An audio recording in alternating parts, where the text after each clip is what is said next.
Gentlemen, ladies, people of the stream. Hello. How's it going?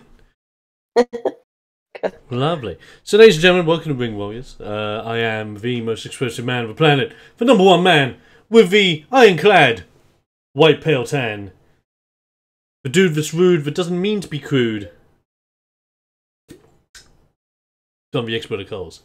That's how it does. That's how it do. Woo! This is Ring Warriors. I'm currently joined by Tash. Hello. And Foxy. We're at the moment we're just chilling because some people are delayed coming in. So I literally thought, since we're waiting for people, and it is 8 o'clock, we'll jump onto the game screen, have a mini banter sesh with peeps who are on the chat. And if you do want to chat with us, you can ask anything about the game, such as what your character's about, why did you name your thing this, why are you drinking alcohol this evening, anything.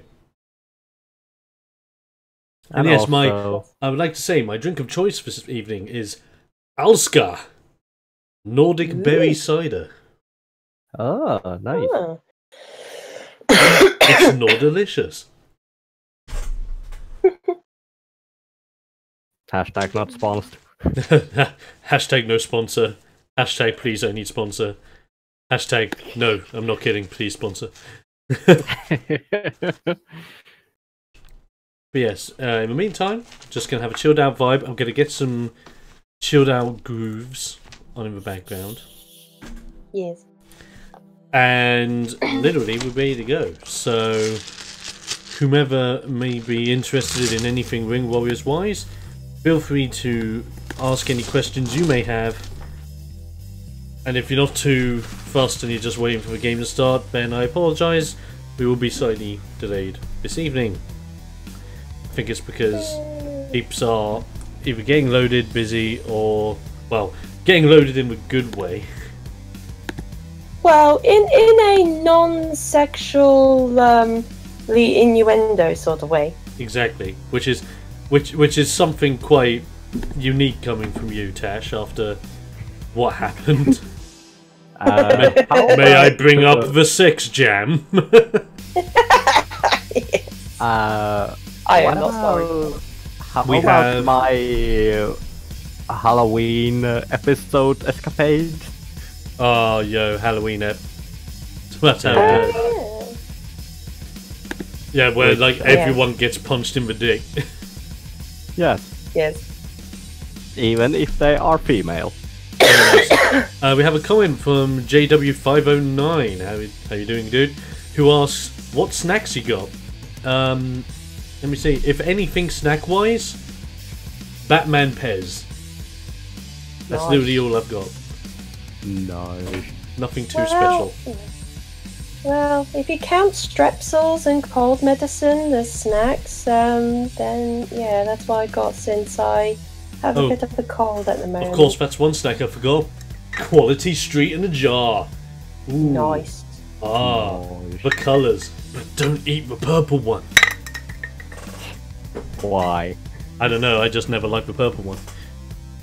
Purple Even though purple's my favourite colour, I don't like the purple. Yeah. Really? Yeah. Purple is my favorite color as well. Oh, mine's nice. yellow. Get it! Oh. No. Yeah, how dare you! Yeah. What Next you're kind of gonna say your favourite Pokemon's Pikachu. Oh my god. What a weeb! Oh my god, what school do you belong to? Hufflepuff? To be fair, when I did the whole Pottermore like quiz thing, it did say that I was a Hufflepuff, so yeah. Fair play, then. Fair. So, is the green correct that there is going to be Berg, Shaniqua, Lavanya, and Liam? At least at the moment, I haven't heard whether Vinny and Izzy were unavailable this evening, so I'm going with the assumption that they will be here. They will be here. They will be here, damn it, we'll kidnap them and everything. No. It's like, we and wife. Keep on thinking I'm missing dice when I'm not. Hi, Tanny. There's Tan. Honey! Speaking of snacks, I'm here because I'm a snack. Lol. Kidding. Are you just saying we're here to eat you out? Stop it with the sex shit. Swear to God. That's my job! I mean, what? What? So, that costs at least $9.99 on the strip. I mean, what? What? Oh, man. Good times. There you go. And have all my dice prepared like a good boy. Yes. Good boy, Dom. Yeah, I know you never said that, but... implications, yo. Yes. But still. Here's a question that I want to ask. Well, I mean, Foxy, but then you can ask the same question back at me, or sort of thing. Like, what was the inspiration behind, like, coming up with Liam Cyber O'Reilly? Well, the basic idea came to me that I love technology. I kinda love the whole espionage thing. Well, that sounds kinda bad. Not really. Like, Yeah. I mean, James Bond is like a kind of fictional character that people like because of the whole espionage thing and spy shenanigans going on. Yeah, and also I'm a very big buff of war history. Ah, okay. Oh, so that's why when I made the Azarian, I'm like, oh yeah, they used to be war heroes. You're just like, done. I like, well, I am working on this thing. I want it. Yeah. Like, which is funny because originally Liam was going to be a Loplin. That's true. Yeah. Because what in like the mini test we did ages ago, it was Loplin. Yeah. Yeah, he was a Loplin. And then I managed to convince you to change just simply because, goddamn rabbits. Yeah, you created completely new character race just because you thought that the rabbits are going to take over like every single burrow they do. And in all honesty, I'm not wrong. If it wasn't for me just going, please, oh please, just don't. Jesus Christ, it's Jason Bourne. Where? I mean, people have literally taken like the whole Loplins to a whole new level in terms of a reproductive stereotype. True. Yeah, and also now. Shit, be right back. Okay. Now I'm actually going to ruin Zootopia for few people. Oh no. Spoiler alert, in case you haven't seen Zootopia, which was out ages ago. So is it really a spoiler alert? Yeah. There is the fact that there are a huge amount of innuendo jokes, adult innuendo jokes in Zootopia. Oh, you're not wrong. Oh yeah, that's true. As with every Disney movie, to be fair. Yeah, that's true. I mean, who would think that a cute Disney film about animals and things going wild having innuendos about the peen? Yeah. Yeah. That is What was it a mate of mine called it? Like penial dichotomy. Oh. Okay. Fair. And I'm like, fair enough, mate. Why do you call it that? And he's like, well, it's because I'm drunk. And as soon as he said that, I'm like, you freaking idiot. But it actually sounds legit, and then you realise, oh wait, that's why he dropped out of uni. Yes.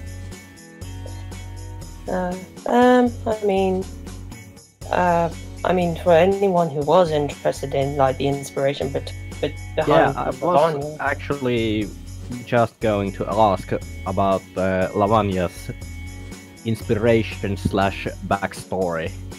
How Lavania came to be Lavania. Well, as soon as Dom mentioned, like out of the 3 races that he created, like the Hissen was definitely the one I was most attracted to because I was born on the year of the snake. So it kind of made sense for me to be a Hissen snake lady. And in terms of the building, the contractor didn't actually come right away until I think Dom mentioned about like the adhesive, like sticky stuff, that the black mist that Hissen could like sort of fire out and stick people to walls with and all that jazz. And then I thought, and then it was like picking the brawler, and I always imagined this, and I always imagined Lavania to be a really tanky lady, like no doubt about it. She was going to be like muscular, and then I kind of thought, yeah, I could just imagine her like punching through the wall, but then apologizing and sort of sealing it up with her snake mist, and then like the idea just kind of evolved into a more builder type thing. And when I saw the builder gimmick in like the list of gimmicks that Dom had, I was like, she's going to be a bloomin' contractor, she's going to use a snake mist as cement or something like that. Yeah, and also there is the fact that I always create characters one particular way. Oh yeah. Because you don't create the character. The character creates itself, and it tells you your its name. Oh yeah. I can't remember what I originally wanted to call Lavania. I definitely remember it began with an S, but Lavania was Slithers. like a Slithers. Yes. Yes, Lord Mighty Mod. Yes. But By yeah. the way, Dad has come in with a Christmas item for the room. I have my own mini Christmas tree, which is now in the office. Hi, Tis for Dad. season.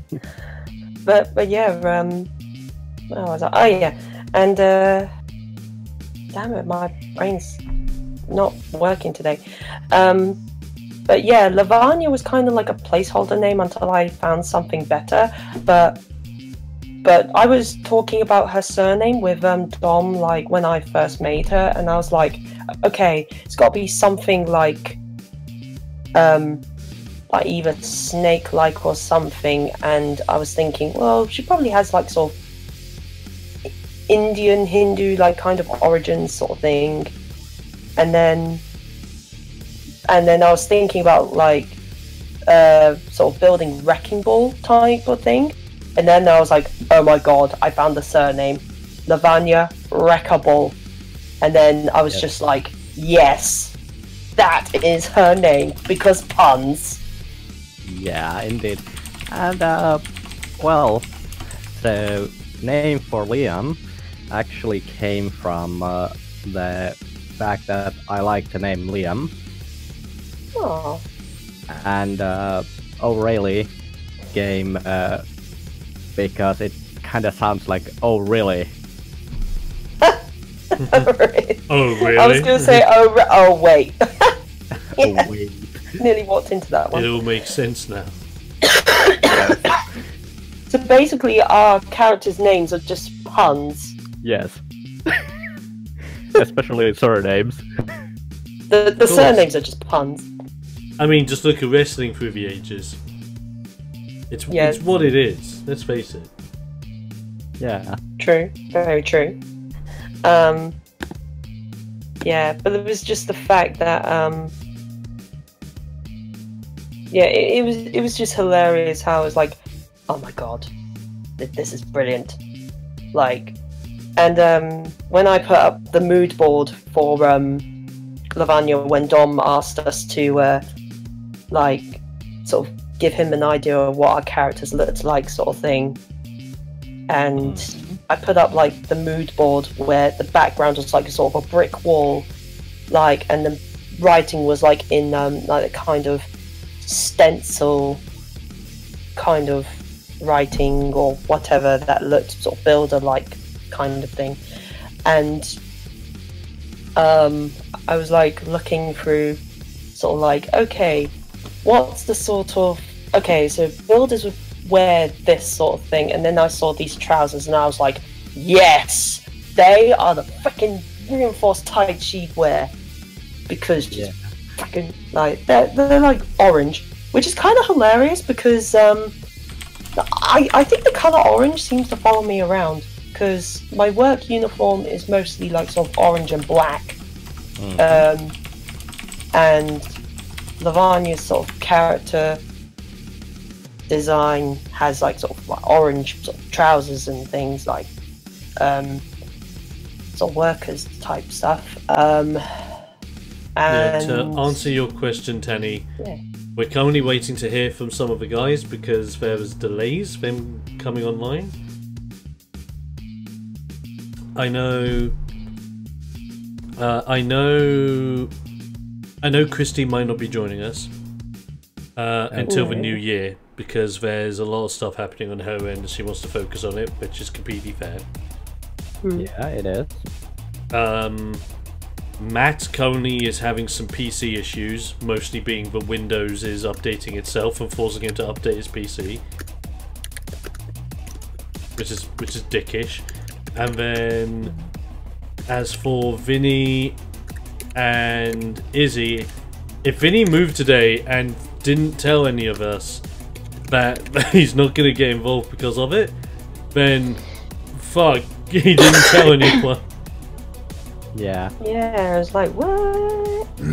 Oh, sure, if this is going to turn into a big Q&A sesh, I don't mind, but it means the scenario I want to fucking start, I still can't yet. Yeah.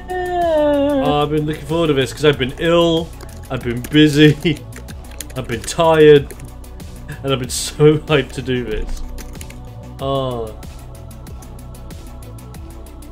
And then things like this happen.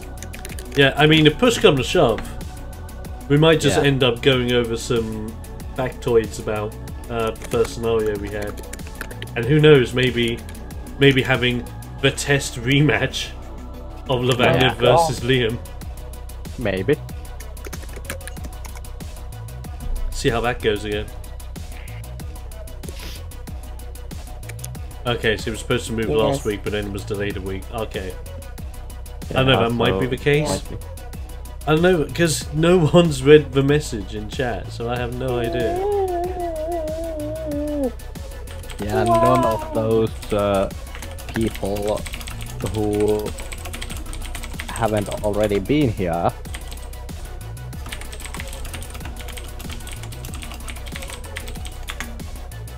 I think.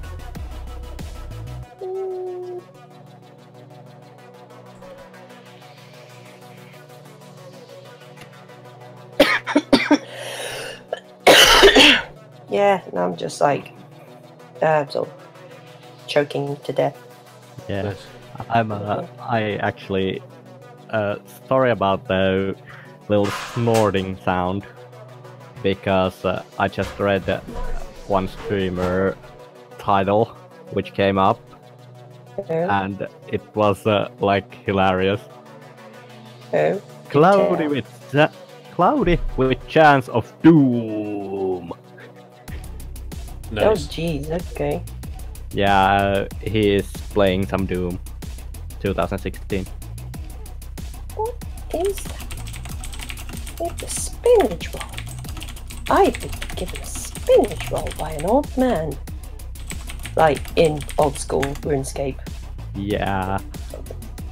Yeah, if it was like, why are you giving the spinach roll just now?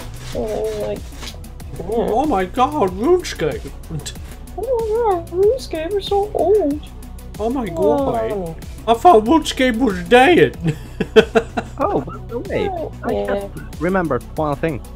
What? I actually can't stream RuneScape What? Oh, Why? damn. because of the stream Discord I belong to. It's actually forbidden streaming RuneScape because it's mainstream game. Wow. Oh. Hot damn. Okay. Well then. I'm just chopping down trees and burning logs from said trees and Yeah. setting them alight. Like Oh, a by the way. pyromaniac. I was thinking because we do have 3 people here in Discord. Yes. Would you like to play some marbles on stream? Somewhat, no? Marbles on stream. Marbles. Yes. Marbles on stream's great. Yeah, it is. I have no idea what marbles on stream is. So It is. enlighten me. It is just a game which has Twitch integration, and if you type !play in my chat when I have it active, it puts you in the game, and it puts marbles rolling down a certain track, and whoever wins comes first wins. Like, is this on Steam or? It's a free game from Pixel by Pixel Studios, I think. Like, send me the link or Vinny wherever. will be in 5 minutes. Ah, I mean, we can have a nice. quick game, like, unless it takes a whole bunch of while, so up to you. No, it actually doesn't. It is actually the kind of game that we can just let it roll on the background, and it just is like a small screen on my screen. Okay. So is it like marbles? Like Marbles space on space stream, and it doesn't require you to download anything. okay. So like pixel stick.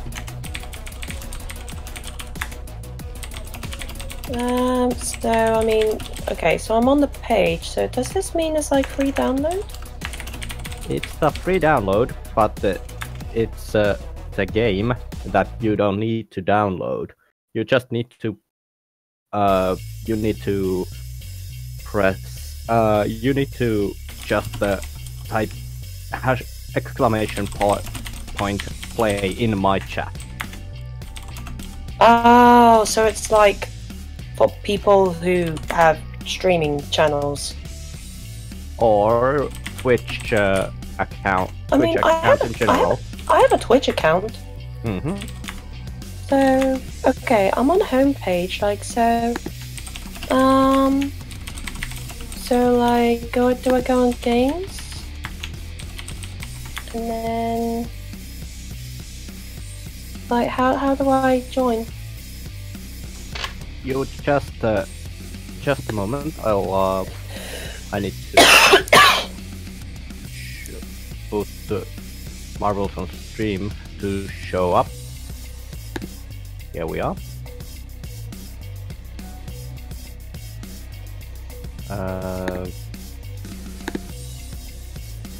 And let's put it on full screen for now. And do I have to be on your stream to, Yes. oh, okay. Yeah, I think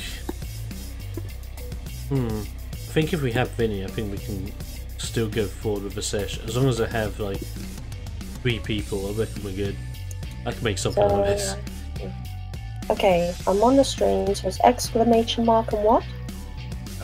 Just a moment. I'll take one of these, like speed run, and it gives you. There is the. Yeah, that's. I mean, I'm hovering over the marble, and it's like I can click and stuff. Yeah, if you write the exclamation point play now, you Okay. can join in. Okay, I just typed it into chat, so. Yeah, and there is your marble next to mine. Oh, there it is. Wow, it's a teeny tiny marble. Yeah. It is. And yeah, and let's start this up so you can see it, Okay, how so it stop. works. 9, 8, 7, 6, 5, 4, 3, And 2, 1. Oh. Go, marble! I don't even know which one's mine. Go, marble! this one is yours. I've lost track of my marble already. You've lost your marbles. There we go. There we go. I'm going down the hole. Come on, marble!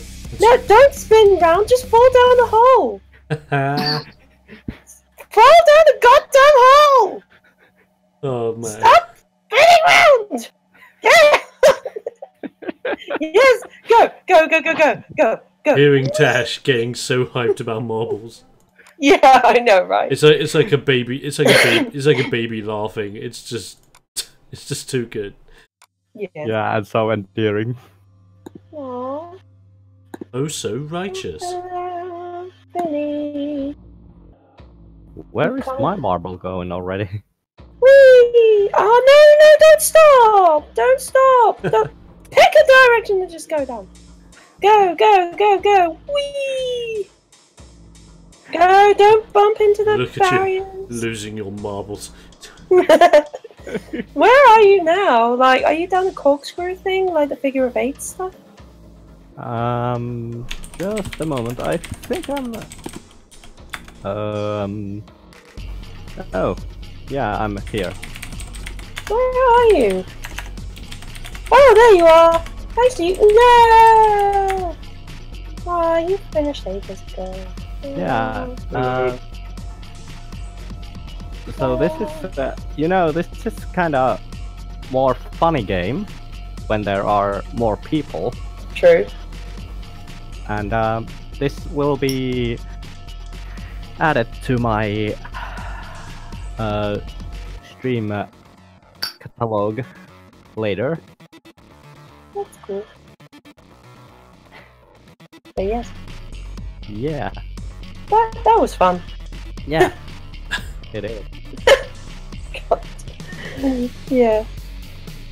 Oh, I feel like such a douche. Yeah. Okay, is Vivini in the building? The Vinny is in the building. Hey! Yes! Yeah. We have You're only 30 minutes late. Ooh. I am on time. I'm just made of rocks and have no concept of time. You. Have you got a problem with that? Are you being racist, Dom? I am being rockist, Ah, damn it. or dare I say boulderist. Yay! Izzy's here. I'm gonna have to put up a barricade between the rock wall. Like, just I can't handle you anymore. Oh, I oh didn't know shit. you were such. I didn't realise you were such an ingot. Oh, wow, I'm such a wild animal that can't be tamed. Such a ne'er-do-well. Such a ne'er-do-well. Hi, Izzy. Haven't spoken to you in like 2 minutes. Yeah, no, it's been so long. Nice. Oh. We're Right. here. Well, they're here. We're not queer. We're ready to go. Well, we might be queer. I don't know. But let's go You anyway. just assume my gender. Shut up. But yes, You know what we can do, guys? What? Actually play the game! Yes! Finally! So I didn't get I finally get to do this. So pumped. So hype. And now, like, my PC's gonna die or something. No, please don't. No! No! So, so updates for people that don't know, people who want to know. So, in the first scenario, our team who have met each other at the Surge, which is a very popular gym in Atlanta in the United States, ran by Coach, who is a former World Tag Team Champion, who knows his stuff. The team caught wind that the #1 contender for the Atlanta State Championship was killed outside of a place known as Bad Street, USA. The team ran out there, investigated the scenario, beat down on some fools throughout the way, defeated the leader of the gang known as the Roids, the leader named Psycho, came back to the Surge with victory, and now a good number of weeks have passed. Psycho has been put through the justice system and has been charged with some pretty major stuff. He's jailed, and pretty much, as far as you're concerned, his wrestling career is going to be non-existent at this point. I hope to God that got to slam dunk him at the trial. No. Dang. And so throughout this time, you've been focusing. The travesty of justice, quite frankly. So through this moment in time, you guys have been focusing on training some more, lifting some weights, running, getting some cardio sorted, like using punching bags and doing rotations, getting some bumps in, doing some moves on some of the other guys just to get your training in. General stuff. General gym stuff. There you go. Then what happens is we have the arrival of Coach, who at first just like walks around the gym nonchalantly, seeming to identify how everyone's doing, like tapping some of the the relatively younger guys, like poking them in certain places so they can keep form when punching, etc. And then as he's going around the room, he's tapping each and every one of you one by one and asking you to meet him in his office. So one by one, you guys go into his office and you're basically standing there wondering, okay, what the heck's going on? You see a television on like one of those roll-out television tray things that you used to see in schools, etc. And it's rigged up to a DVD player. Coach comes into the room, closes the door, and actually locks the door behind him. So it's just a very private set between Coach and you guys. With that said, Coach looks at you all, and he says to you, "Alright lads, I'm guessing you heard about what happened to Psycho, that wacky person you beat down on." Well, I'm guessing he was sent to jail. I guess so. You're right, lassie. That creep's not getting out of a big time anytime soon. You did good there. But now that a couple of weeks has gone, rumours are starting to fly up about who put him in jail in the first place. Originally they were all saying, it was probably the Freebirds in Bad Street. But then, someone must have been watching you. Because I've gotten this, and he holds up a black case. Like a black case that's about DVD size. As he looks back towards you and just goes, "Now this is something I wasn't expecting. Get seated. You're gonna want to watch this." So do any of you choose to sit on the conveniently placed sofa whilst Coach is getting things done? I think Lavanya would choose to stand. Will sit down on it and just take up the entire sofa until someone asks him to budge up, in which case he'll shuffle up about 4 inches of room. Nice. Well, then I will just stand around. I'll shove in the gap of 4 inches. Urge. Proper, like, squished all this. Wow, just just a smiles shark at like you. squidged up against a rock on a sofa. Just smiles and just pats you on the head a little bit. Oh no, I just can imagine it. Oh god, it looks so fucking funny. Giant rock. Now, whilst all Very that's gentle happening, pat. whilst all that's going on, Metalhead, that's also with you guys, is just like standing there also. Like even like getting like a chair that he sees nearby, swinging it round and then sitting on it with like the actual chair back in front of him, as if to go. I reckon in our free time, me and Matt just chill together and punch each other for funsies. Yeah, most likely. I can see that happening. Yeah, and we know what's happening in the areas which are more private. something new, and you'll see the fruits of my labour next level, because next level we get our characters sort of our Aspirations. abilities, aspirations. There we go. And well, you'll get to see something new out of her at level 3. And you are getting to see something new about Liam as well. Well, basically, what you'll see at the moment is every moment of free time, Erg will be reading a book called Suplexes for Dummies. So, Like you even suplex for book just to think, oh, that's how it works. yeah, that's going to happen at level 3. Lovely. So, you guys are comfy, be it standing or sitting. Coach has put the DVD in. The screen turns on. There's a black silhouette showing his back to you. As you like see that something is over his shoulder, you can't quite tell what's happening yet, but you just see this dark like silhouette. horror movies. And with this dark silhouette, it just goes, "Oh lordy lord, it's time!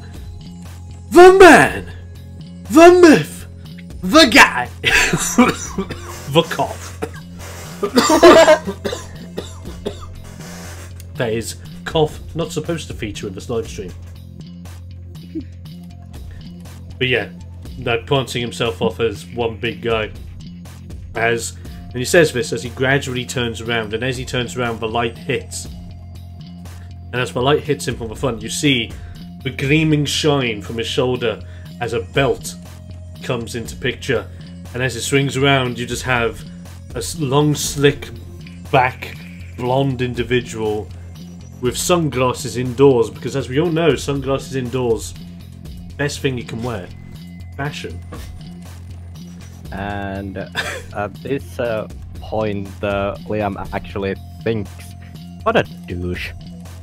And you're not wrong. What I want everyone to do now is actually roll me a bygone check and see if you know who this is. Okay, bygone. Bygone was, I need to really write it down to my character sheet so I can remember it. What's Bygone rolling with? Your wit modifier. Wit. Thank you. And I got a 12. What die are we rolling with? It is a D20 plus, if I just check, Your wit There you go. modifier. Dom, do you know? I haven't. I actually have that up on my handy little notepad. Your wits modifier is +3, and you're not proficient in it, so it's just literally D20 +3. Dom, Yes. is mine +1 or +2? I'll double check. Vin. I got a 6. Your wits is 11, which is +0. +0? Okay, I just got a 20 then. Well, natural Yeah. 20? Natural 20. Nice. Oh, Nice. damn. This is a good start. This also means I'm going to get a wonder of a battle. That's all good. That's about right. And I rolled a 17. The man that knows nothing knows exactly everything about this guy. Yes. I got Somehow. a 6. Okay, cool. Idiot savant right there.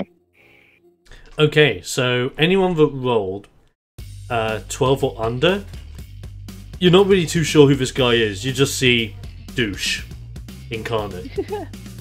And he's not a nice guy. You're getting that vibe, but you're not quite sure who he is.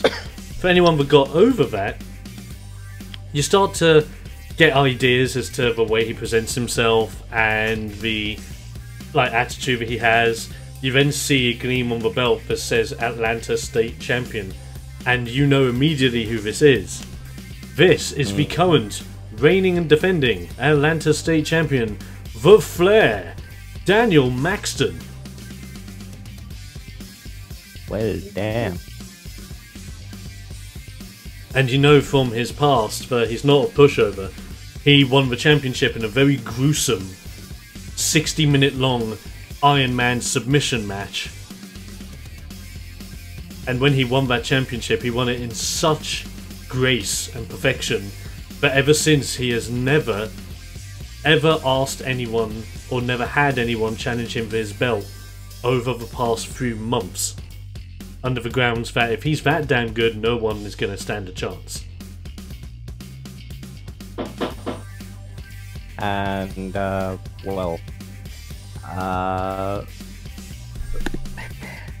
Liam still just thinks, and it probably can be seen from his face, douche. Yes. Overconfident douche. It's about right. So he turns around, he's got his sunglasses on, his long, bleached back blonde hair. He's got the championship over his shoulder, he's being cocky, he's the champ. And as he turns around, he's now looking into the mic, or looking into the camera, sorry. And he keeps going on, he's like going, Atlanta State Champion! The man! The Flair! The Daniel Maxton! Ha ha! Now you're probably wondering why this guy has his sights on you losers. Well, somebody told me that you cats were the guys who put that guy, that psycho, in the big house. And if that's what you're gonna do to a convict, I want to see what you're gonna do to the champ. So how about this? I've got a challenge for all of you. Come to my house. Come to my show. And when you do, I'll pit you against the best of the best. The rising talent that is gonna scare you into shape. If you stand a chance against them, you might actually earn my respect. You don't stand a chance, you don't deserve to be a wrestler in this business. And he's just standing there for a moment, laughing his head off, as if to think, oh god, look at these losers, they ain't gonna win.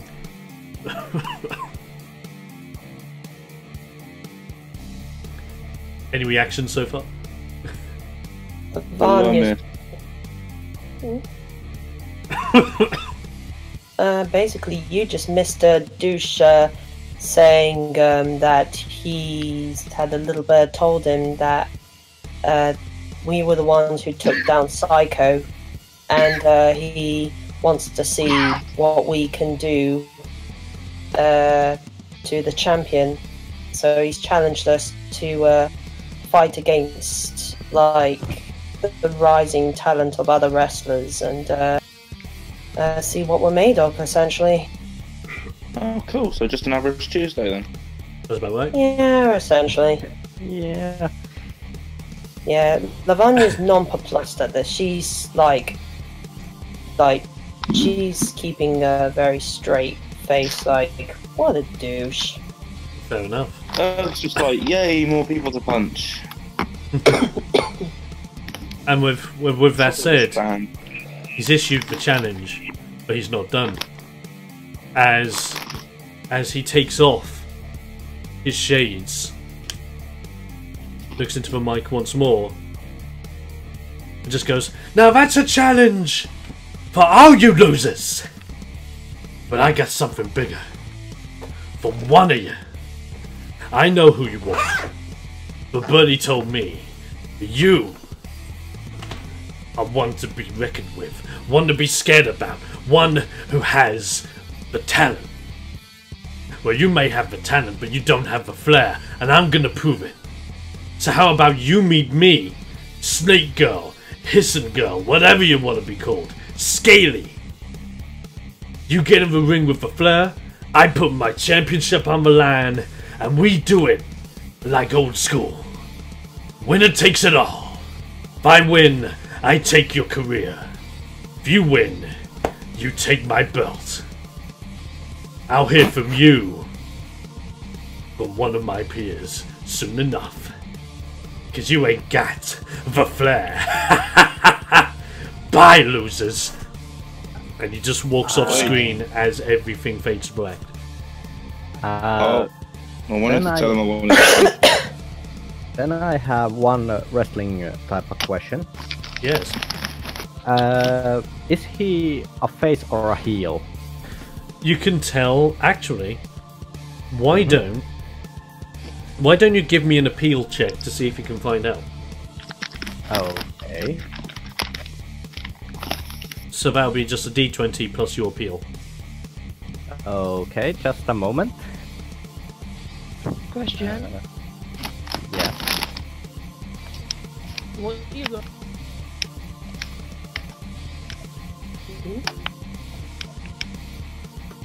What was the question? Yeah, we didn't hear that, is he? Sorry.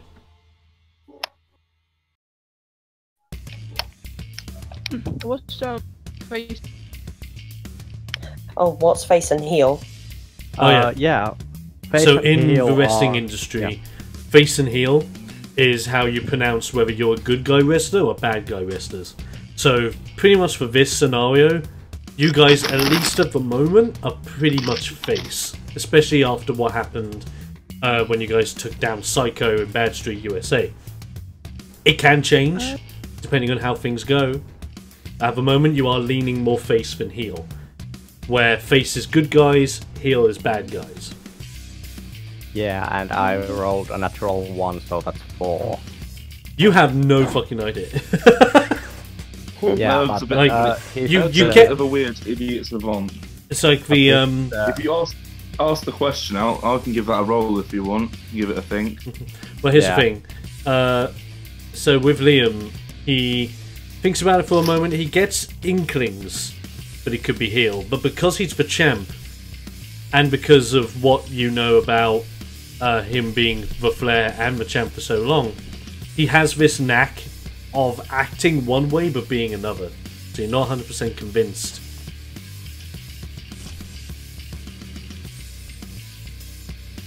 Yeah. So with all that said with the videotape, Coach looks towards you and says, "Right lads, you've been challenged by the champion.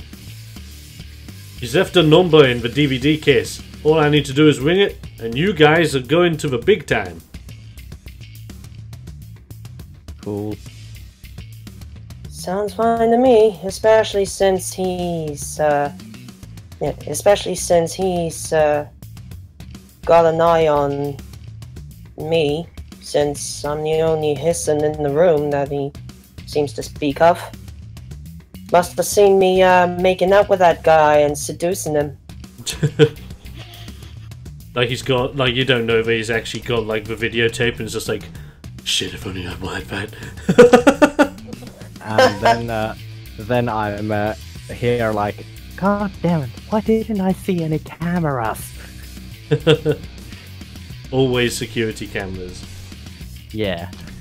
Right, with that said, Coach goes to the back of his desk and has his phone at the ready as he looks towards you guys and says, "Alright lads, if anyone is not too sure about this and wants to back out now, tell me. Because you don't get this opportunity very often, especially when you're up and comers like you."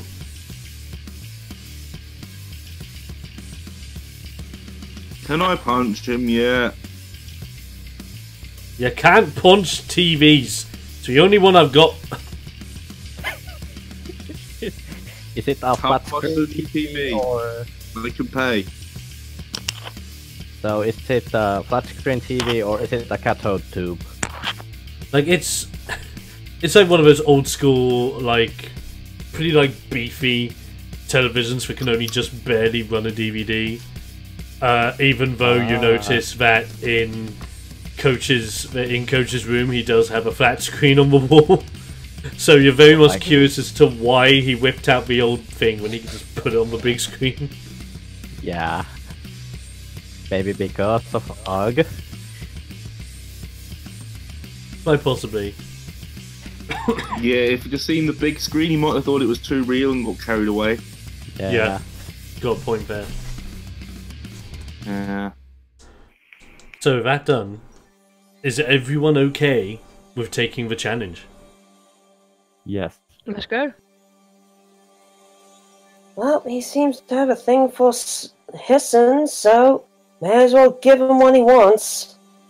I wanna see if I can think being punched in the face because I wanna find that out repeatedly. Okay. With that done, Coach gets his phone, dials the number. You hear him speaking to a guy over the phone. It's a very straight to the point, short, sweet conversation, and it just seems to be done. Coach drops the phone, looks towards you guys, and just goes, "Alright, lads, you have until this evening. Get your stuff packed. We're going." Alrighty. So that done, he unlocks the room, lets you guys out, and the question now is, whilst you guys are packing for your first professional wrestling debut, I'm now going to ask you one at a time what it is you're packing. So let's start with Erg.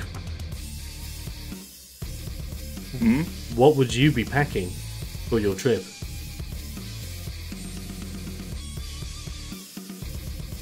Suplexes for dummies. As we all know, the most important book. Yeah. Disguises for dummies. He's also packing some twigs and some duct tape so he can hide as a tree at any point. Brilliant. No. He's been reading a lot. He's really trying, bless him. He's just bought like a few books just to help him out. And also a light snack on the way. He's brought a nice sedimentary rock. Nice. Nice. Then, what is Liam doing to pack? Well, yeah. Well, Liam is actually packing his normal suplex pack. It wasn't a suplex pack. It was. Oh yeah, it was a suplex pack. And well, and everything he needs for the trip, like his robe when he. Actually, no, he's not wearing a robe. He's wearing his t-shirt and jeans. Because this is not a boxing match, this is the wrestling match. Fair play. Yeah. And with that, what is Lavanya doing when it comes to the packing? Well, Lavanya's packing like her sort of wrestling garb, so like the reinforced hides, the brawler's gloves, like the dropkick pack. Yeah, she'll like take like the dropkick pack, sort of stuff, and tool belt as well, because she is a builder.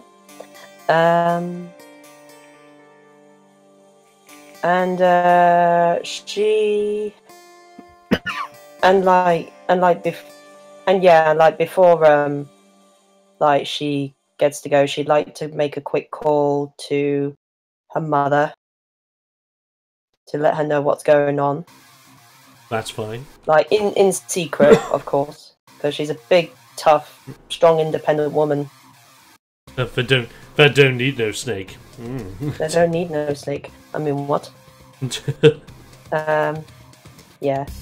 And ain't afraid of no ghost. Okay, Yeah, so ain't you're afraid. ain't afraid of no ghosts. Yes. Okay, so whilst you're doing that, you're on the phone to your mum, telling her the good news. She's proud of you. Like, she's rooting you on. Just says, "Have you packed your tool belt?" and things like that. Yes, I've packed my tool belt. I packed everything that I think I need. You don't need to worry about me. Lovely. You just take care of yourself. Like, Mum's very thankful. Like, she wants you to just keep what you're doing. She'll be supporting you and all that jazz. And all that good stuff. And last but not least, Shaniqua! What happening? What are you packing? Basic necessity. Nice. Gotta keep it basics, like you're getting like your Sharkon brand toothpaste Yeah, you get me. for the very sharp teeth, because you gotta keep oral hygiene is extremely important. Very. Very yeah. important, especially for And like- Sharkons. Exactly, as a shark. I mean, it goes without saying, it doesn't matter what kind of shark you are. You gotta sharpen those teeth. Yeah. Like, you're packing all the good stuff, making sure you got your bag of thumbtacks, because God Yeah. forbid you go anywhere without them. You never know when they might be had. Yeah, Very true. that's true. Very true. You never know when something might need tackle. Lovely. And so, with that, we roll on. The evening passes, and as the evening comes, a limousine comes outside. And it's not like one of those small stretch limos, it's one of those like beefed up like 4x4 limos where you got like the big jeez. space. Yeah. It rolls up, the limo driver comes out, opens the big door for you guys, which is perfectly sized for all of you, including Erg. As you guys climb in one by one, he takes your bags one by one, putting them in the back and whatnot. As you guys are on your way to a new part of Atlanta. It's a relatively far away from the surge, as you are now in central Atlanta. And in central Atlanta, you are at what is simply known as the Atlanta Rodeo Dome. Ooh. There are, like, as you're driving up there, you can look outside the window and there are like lights crossing each other. There's like billboards up of like, "The Flair defending his belt this evening. Will the new face win?" and all this jazz. Like advertising that it's going to be a showcase of new talent, new vibes, new events, all things new, with big bad action and all that jazz. And then you roll up of the stadium and you see a banner over the entrance of you guys. As you see, the banner reads Slugfest, which you can determine is the name of the pay-per-view that you guys are about to enter. Alright. So you guys enter the building, and as you enter the building with your bags in tow, you can see just like all this production work going in. You see a bunch of production guys running back and forth, guys on microphones and walkie-talkies talking to one another, making sure like lighting's okay, rigs are okay, pyro's okay, cameras are okay, that everything is okay. You also see like guys in suits that have like little clipboards on them as if they're like checking things or like keeping an eye on people as they're going by. There might even be agents. You're not too sure. And of course, when walking around backstage of a wrestling gig, you see all these wrestlers. You see big guys, small guys, masked guys, non-masked guys, humans, Loplans, Agricons, you name it. It's like as if every race is represented here, every potential kind of wrestler, you can just tell from how they look, is represented just with these crazy lineups of people as well. Not every one of these wrestlers are going to appear on the pay-per-view itself, and you can tell that some of them are already injured, meaning that some dark matches have been going on to keep the crowd interested and building up hype for the show when it's about to really trigger. So, pre-show things. Oh yeah, the pre-show. The cheeky pre-show that no one wants you to see. And then this leads you up and leads you into your own little dressing room, or your own changing room, where you guys are able to change. Now, of course, being that some of you are men, some of you are women, there is a big wall in the way in order to split the guys and the girls, so that the guys don't peek and the girls don't squeak. That's perfectly fine. You guys take some time to familiarise yourself with the place, like getting really hyped. You're here, you're making an impact. You change into your wrestling gear, and now you're in your wrestling gear, it's real. Like, you just have this sensation come over your heart as if to think that this is real now. Like, in a few moments, you are going to go out there and put yourself on show towards hundreds of thousands of people for the first time. It's gonna be scary. You're not worried about that, because you're just proud that you've made it. Apart from Erg, who's just more like, I wonder if there's anything shiny around here. I'm just naturally just like, yeah, I've got a spot now. It's good. Nice. So whilst you guys are all sorted out by this point, and you're chilling out just outside your changing rooms because you're not too sure what's happening, like you haven't been told anything about like when are you going on, who are you fighting against, what's gonna be happening. You just don't know. Erg says, people ask the question, Erg says, when we're ready, we're gonna punch them in the face.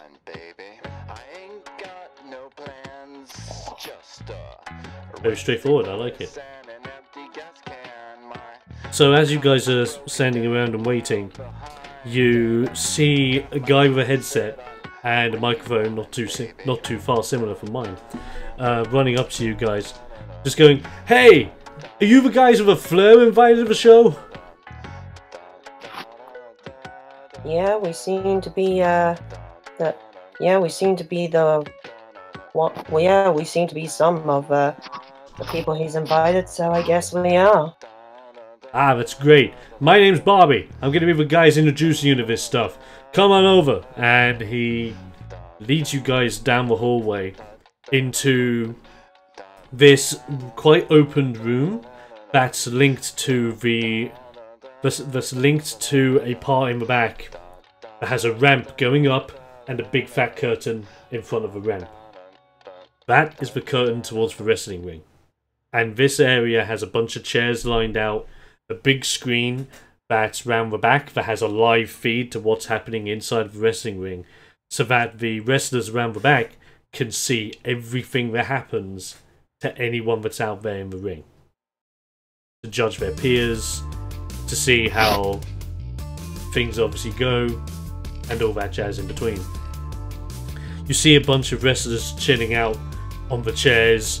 There's like a couple of Sharkons that are like messing about with one another, smacking each other and all that. You've got like a Lopland that's tying up like some knee-high boots as she has a wrestling mask on that's like very fluorescent and pink. One of you notices that there is a gnome walking around the back, and he's got like a black mask on, black cape, and just black from top to bottom, and he just seems to be standing on one of the chairs watching the television screen adamantly, as if he's just poised on a future match is about to happen. And while that's happening, Bobby just looks at you guys and goes, "Okay, guys, this is where the magic happens. All I need you to do is stay here for a while while I find out who's going out there first. Good luck." And he just dashes off in order to get his work done. You can tell, this isn't an environment where you just sit down and like take a break for 5 minutes. You'll go all the time until the show's over. Sitting down, taking a break for 5 minutes and eating that sedimentary rock. Very nice. So yes, you guys can just take a seat if you want, check out the screen if you wanted to, do what you want. So what would you guys like to do? Actually, Liam is actually going to ask Lavanya that would she want to spar a little before the matches. I don't really want to. Finishes eating and then decides to ask the same of Shaniqua. I don't really want to injure myself before the match, but it's an offer I appreciate.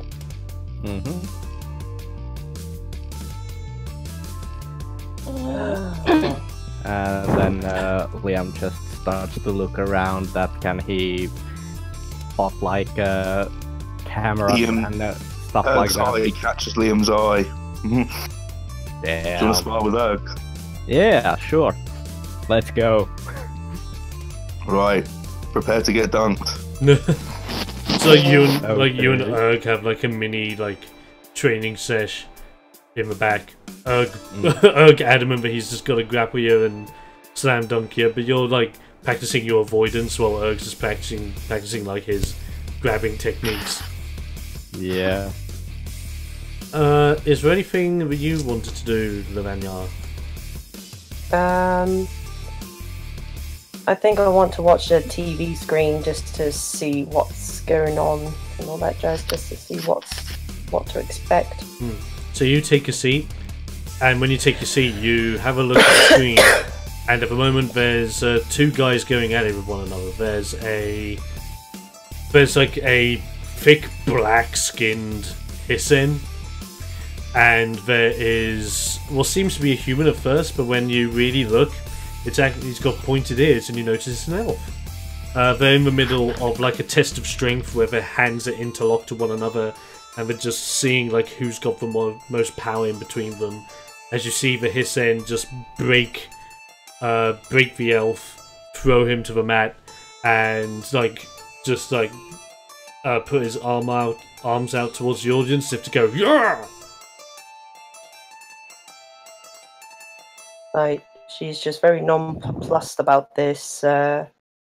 Like, she's not really showing any particular emotion whatsoever.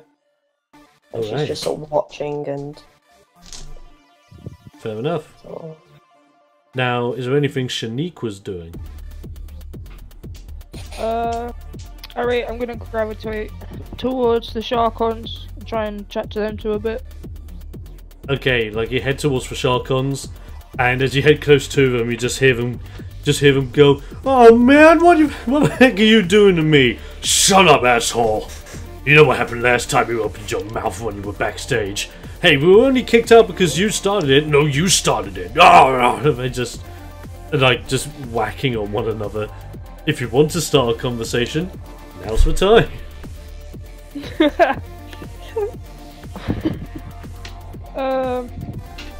Yeah, go on then. I'm gonna try the Sharkon. Okay, so what would you like to say to the Sharkons?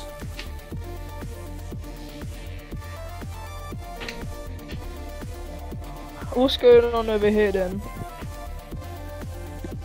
And as you say that, like they both stop, as if like cartoony fashion, stop beating each other, look towards you, stand up and like give this like ominous stare down, as they're just looking at you and just going, "Hey bro, what's this chick Sharkon thinks she's gonna do?" "I don't know, bro.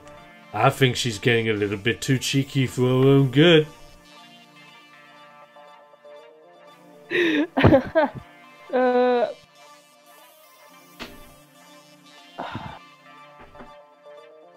I pull myself up sort of thing, like straighten my shoulders and such, and ask again. So what's going on over here then?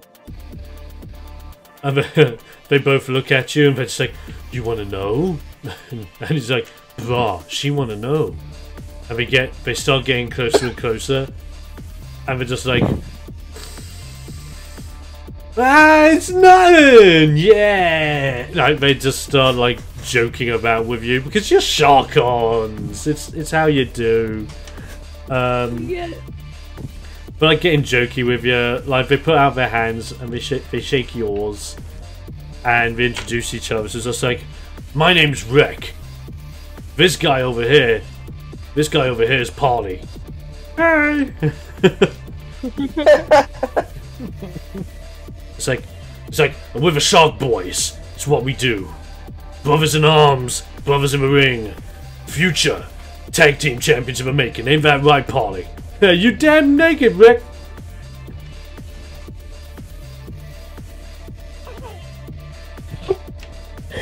And so with that said, Rick actually looks towards you and just goes, "So what are you doing here? You one of the new guys that the Fleur brought in?"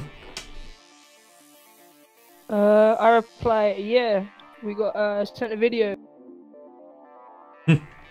You heard that, Polly? They actually got a video.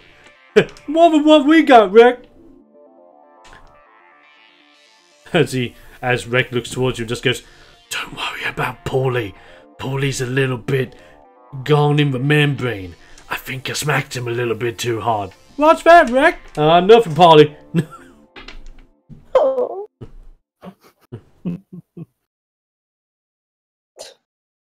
As he looks towards you and just goes, "So, you know who you're fighting yet?" I replied, "Nah, we haven't been told. We're kind of just waiting around." Fair play. Tell you what, piece of advice for you, Sharkon to Sharkon.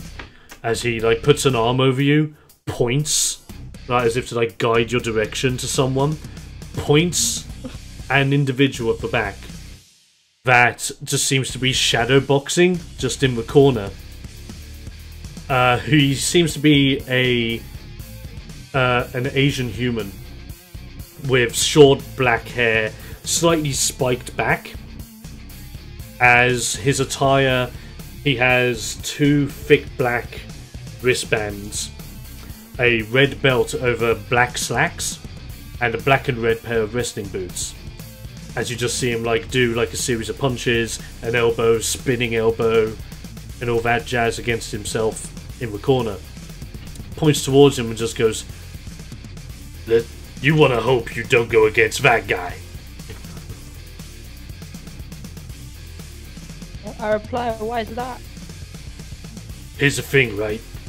That guy right there, he looks nothing in compared to us Sharkons.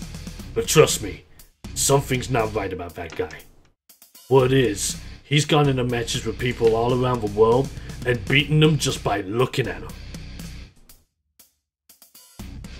Looking at him? Yeah, you heard me. It's like as if he looks at his opponents and just like that, if you blink, you miss it. Knockout. 1 hit. Damn. Some say he's just for faster than lightning, others think he cheats. Because every match he's ever been in has been hardcore rules. Means we don't know if he's just using a weapon lightning fast. No one knows. But just be careful. I hope I don't. Alright, man. Is there anything else you would like to ask Rick and Paulie?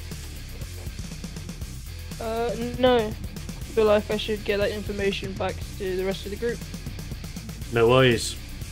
Like you go away, gather the group up a bit, let them know about that guy. Yeah. Didn't quite get a name apart from that guy. But now everyone knows. Watch out for that guy. Did I mention his name? That guy. Before you know it, I actually reveal his name is just James That Guy. Yes. thought it was God, just never. Steve, the most average man. Oh, Most if only. man, If only. world's most average man. So when things are happening, Lavanya, you're watching the wrestling screen, and as you are, you can tell that it's getting relatively close to the end, like the finish of the match. And whilst that's happening, you hear Bobby run over, and he's like, "Okay, guys, I got the wrestling card. I'll tell you who's going up next. You're on the show." Now, with that said, I want everyone to roll me a d6. But what I want you to do is, I want you to roll me a d6 and add the highest stat modifier you have. It's gonna be... Yes. What is mine? I don't have mine. Let me see. Easy. Your highest stat modifier is the +3 on your wits. God damn. I've got an How 8 in is that total. even possible?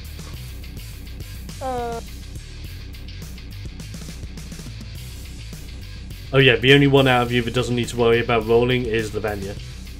Oh, fair enough. Good. Let me just get a thing on my end just so I can write these down. Okay, so what did everyone get? 4.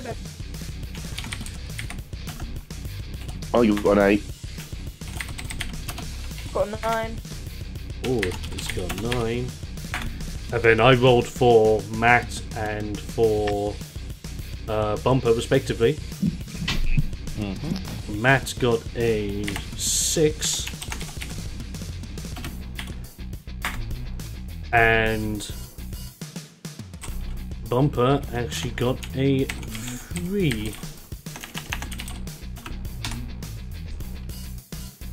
Okay, with those numbers rolled, Bobby looks at everyone, gets his sheet up, and he's just like, "Okay, which one of you is Shaniqua?" Okay, that's me. Okay, Shaniqua, through the curtain, please. You're first up. Yeah.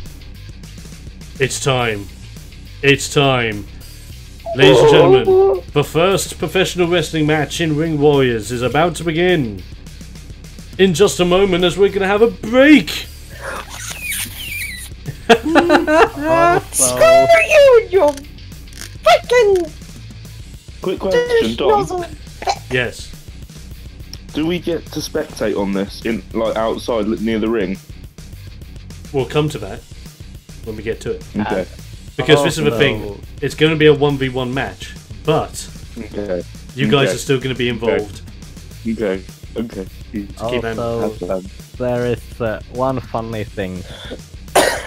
What happened in Roll20. Because Lavanya and Liam actually rolled exactly the same thing. Sweet. 1 natural 1 plus 3. Nice. Okay. Apparently I don't need words. So, ladies and gents, we're going to take a mini break to like rest, get drinks, all that jazz. We'll be back in a moment. In the meantime, have a rest yourselves, go grab your drinks, tell your friends who are still streaming and get them on here, because if you don't, I swear to God you're not coming back. You're going to stay in your room because you're grounded for the next week and you're going to be forced to watch my live streams all week long. I told you. Then you should think about what you've done. How dare you? Yeah, how dare you be so a much dedicated thought viewer. You amazing bastard. Anyway, with that said, we'll be back in just a moment. See you in a bit, guys. Stay tuned.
And we're back to your regularly scheduled beatdown.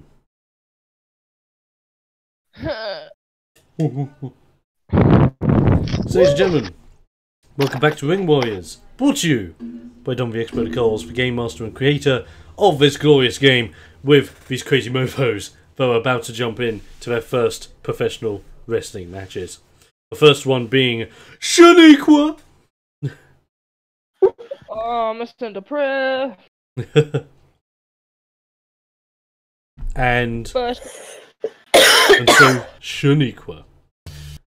Do you like have like a mini like hype up routine before you go through the curtains and head out there? generally towards very shocked. Ooh, okay. Come across like very aggressive. Oh, nice. Yeah. So what happens then is, you go through the curtains, there's music beaming, and as the music is beaming, you go out of the curtains, you just see like these bright lights, all these people like swamped on all of these seats as you're on that main stage, and a ramp leading down to the ring in front of you.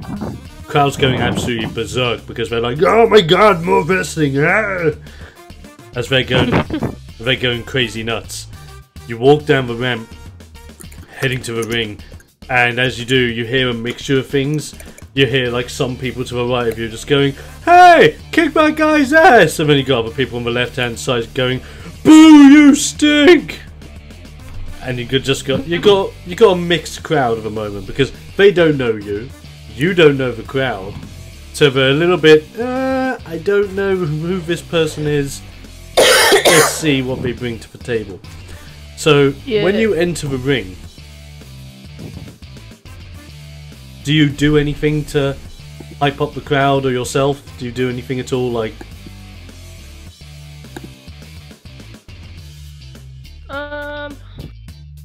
Not really, just kind of pace.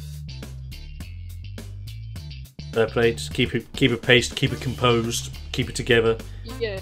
This is your first big match, you don't want to screw it up, you just want to get in the zone for it. Yeah, exactly. Solid. And then when you do that, like the lights seem to go out as you just hear the sounds of like a hammer hitting an anvil. Psh, ding, ding, ding, ding, as it just makes like a beat, and then that beat flows into a tune. As you just see coming out from the entrance ramp, a dwarf with a smithing hammer in his hand, apron around him, with like little what seems to be like soot across his face and across like his apron and his wrestling attire.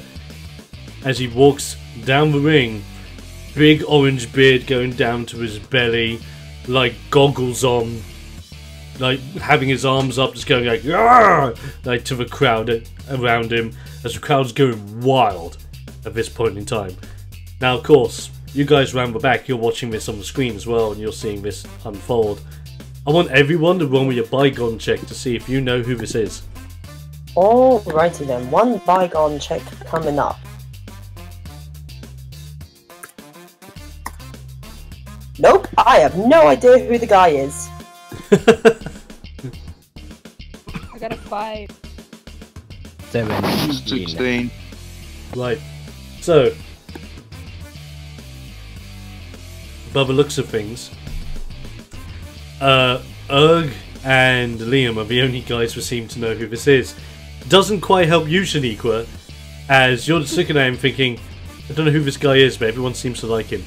Lavania's in the same boat. It's just like, bloody hell, everyone's really behind this dwarf guy. Meanwhile, Erg and Liam, you're kind of marking out a little bit, like you're getting super hyped, because you know who this guy is. This is like a legacy wrestler. He's been in the business for years. And everyone loves him. Like he's like the current Hulk Hogan of the wrestling business. And he like tours the world. He wants to get punched by it. Oh yeah. By him. And specifically, get hit by him.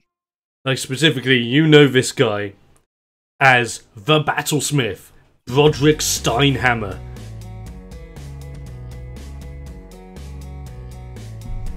The man who has been multiple-time champion around the world, has faced the World Heavyweight Champion himself on multiple occasions, but has never succeeded in beating him.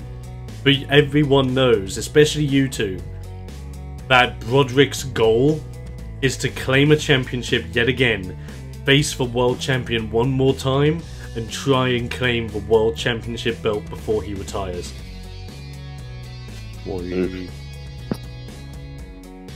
Oh, what a legend. So he enters the ring, it's getting the crowd mega hyped as he like gets his apron off, gets the goggles off, goes down to his wrestling gear, where it's a set of wrestling tights where like the straps go over his chest and around his back. He's got elbow pads, wristbands, and he's ready to go. The referee gets in the middle of things, checks, but Broderick's all good and he's good. Looks over to you, Shaniqua. Are you good? I'm good. He's good. Looks to both of them, looks towards the bell guy and just goes, "Ring the bell! Ding ding ding!" Let's go. The first match begins. Roll for initiative. What die? Are we still backstage, by the way? You guys are still backstage at this point. I will let you know now. If you want to come down to the ring at any point, you have to spend a wrestle point to do so. I'm going to spend the wrestle point because I want to see this match. I'm really excited to watch this guy. He's low-key been one of Erg's idols. So we'll sort this out. What die? So you're rolling for initiative, so it's just a flat D20. Flat. I just feel like I'm rushing out straight away, and it's just Erg's entrance theme. I've been thinking about it for a while. I just want it to be the sound of an avalanche with a little bit of guitar over the top of it. Now, whilst we're rolling for initiative, Erg, because you're not too well in the head, you go past the security that's at the curtain, just start heading down the ring, just to like get a good place just to watch the match. There's a ton of people in the crowd just thinking, who the heck's this big rock guy? Like some people that are a little bit pissed in the front row because they're like, "Hey, big guy, you're in the fucking way, I can't see anything." But you just don't care. I just turn around and smile toothfully at them. Yeah. You don't roll for initiative, however, but you're just there, pretty much enjoying the match. You got the front row seat. At the moment, I'm just gushing. Like, Yeah, you're just super gush. oh my god, I can't believe how close I am. Oh god. And I got a then, 5. so what did you get? 5. A 5.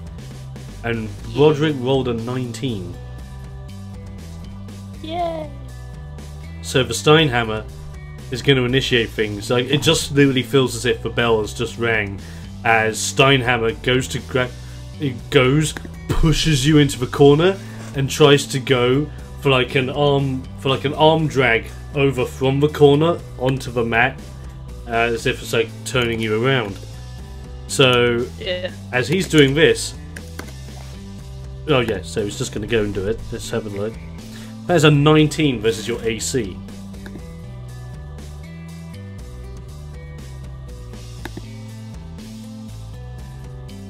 Which I believe... yeah, your AC is 12, so that is a hit. So it just feels like a snap out of nowhere as you just get pushed, arm drag, flown over, smacked into the mat, and everyone's immediately going nuts. As if to go, oh no, Steinhammer's coming. He ain't backing down. He's still got it. And I'm just going to check my move list just to check what damage I'm rolling.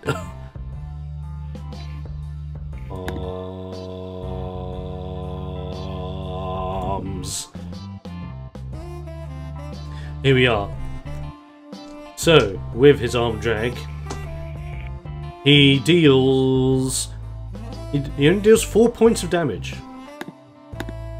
Okay. Erg's hopping on his feet a little bit, just clapping his hands at it. So at that moment, he deals 4 points of damage. You see him like get onto the turnbuckle as he just cheers on the fans a little bit more. As you're laying on the ground, just a little bit dazed out, as if to think, "What the heck just happened?" By the way, I want you to do something for me whilst you're on the floor. Before you start your turn, I want... What is your smarts? Smart is 8 with a modifier of -1. That's fine. And out of interest, Erg, what is your smarts?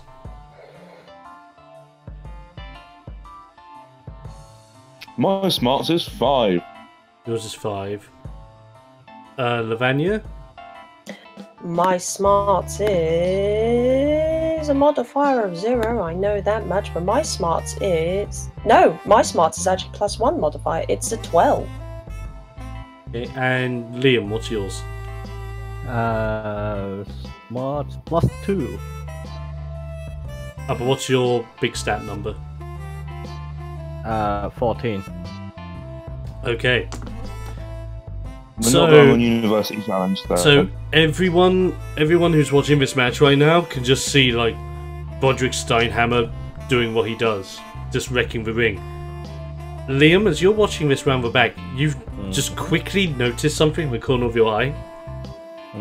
As you see Broderick Steinhammer in the corner celebrating a little bit, you notice, like, you seem to like have to blink twice at first because you're not sure whether it's true or not. You thought for an odd moment that you saw like a ghostly figure behind Steinhammer. Oh, okay. As if it's somewhat attached to him. And at that point, I'm actually asking Lavanya that, did you see that? What There do you- was a ghost, like some sort of a ghost behind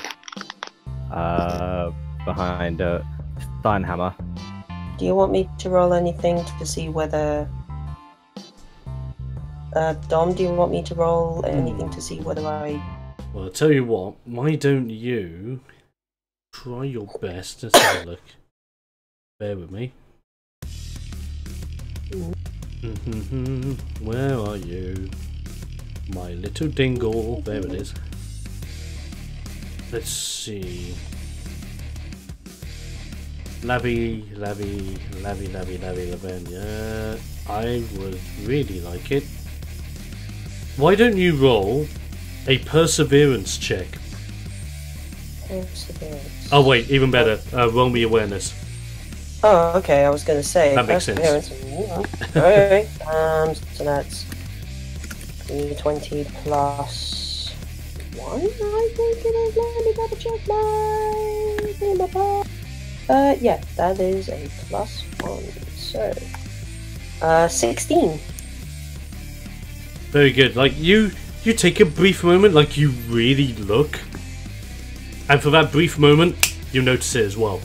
It just seems to, like, come with, like, a random flash. Like, as if, like, you've seen, like, one of the cameramen who's taken a photo flash. But as that photo flash happens, you do notice, like, a ghostly figure just for a split second. Yeah, now that you mention it, I see some kind of ghost behind him as well. You don't suppose this place is haunted? Maybe. Just a little feeling I got in my gut. Better keep an eye. Better see that it doesn't do anything to sabotage the matches. Yeah, definitely. So with that happening round the back, it is now Shaniqua's turn to Shan. So, Shaniqua, what would you like to do?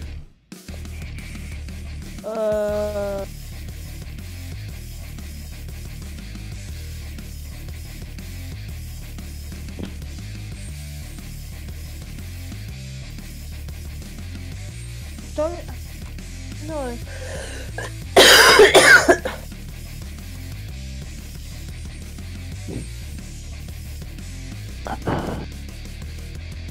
Well, you have I mean- choices. Yeah.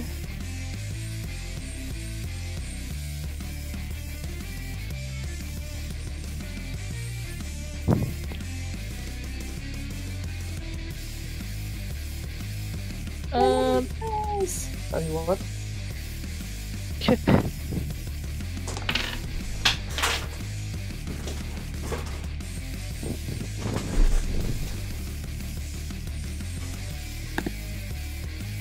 Wait.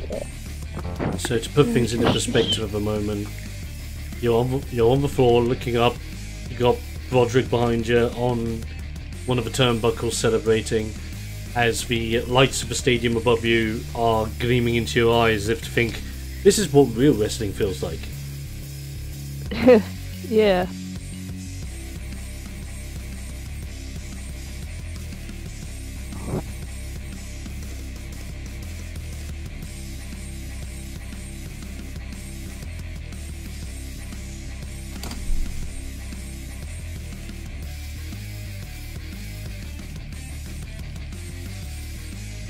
And it's at that moment that Shaniqua thought, damn, my head hurts.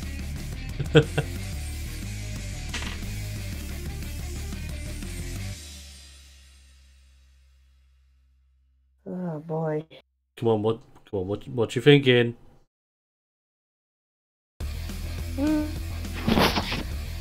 Urg just looks at you and just shouts, "Punch him!"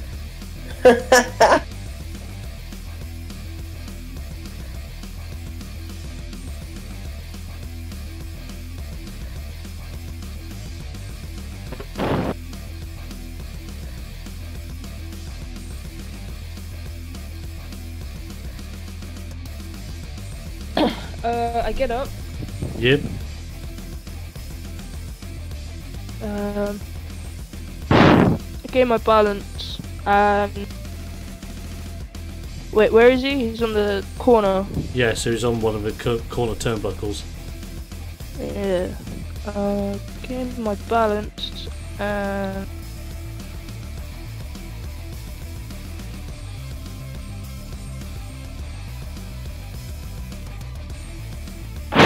So many options. Yeah, sorry. That's fine.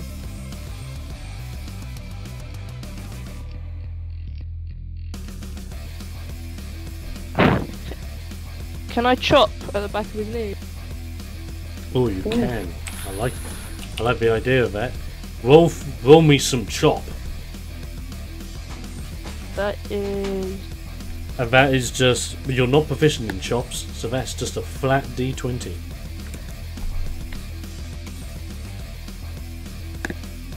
Six. Okay, with that, you get back onto your feet. You see him doing what he's doing, and you go for a chop on it, on like the back of his leg. But it's like as if he's noticed it.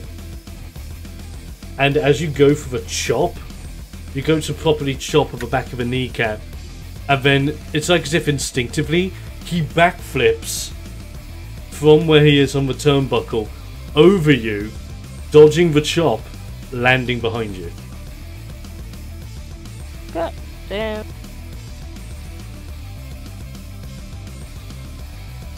How far away is he from me? He is exactly like 5 feet behind you, like basically pretty much in face territory. Face territory.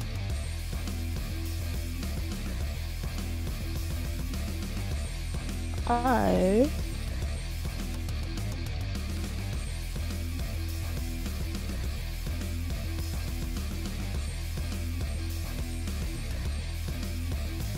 The only thing you can really do now is move around because you've already attempted to attack it. I'll try and get some distance. Try to move away from the corner. Yeah. So do you want to go to like your direct opposite corner, like diagonally? More up towards the left.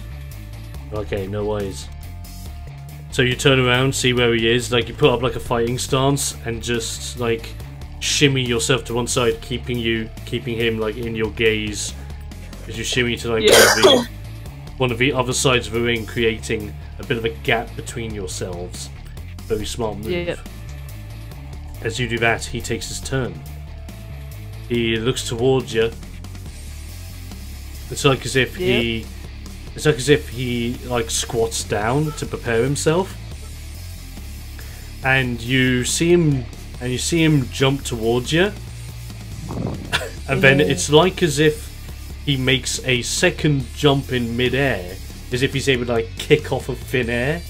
It's at this point where Lavanya and Liam are back behind the stage.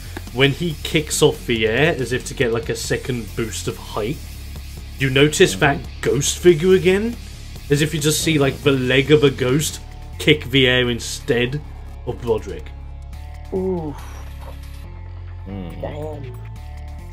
Should we intercept the match?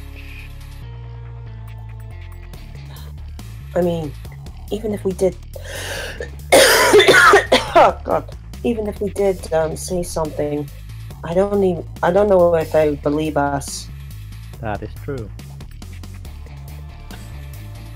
And then I with think that, that's an unfair advantage he's got over her. Yeah, that is. Definitely.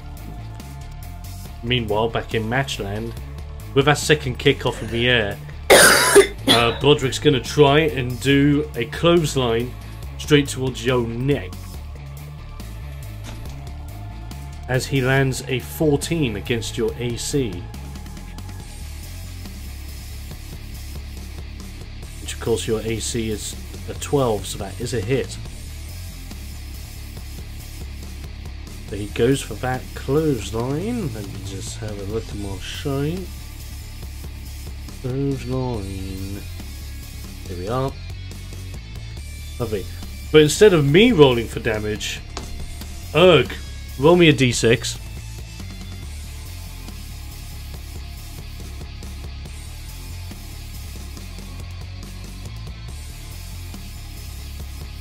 Erg. Danny. Erg. Danny. Just a sec. Sorry, my phone froze. I rolled a 1. Oh. Well, that means that rolling a 1. T1. That has only dealt 3 points of damage. Dang. So you're getting a little bit bruised, and you're starting to think, oh damn, this guy's no pushover. No wonder he's a former champ. He knows what he's doing.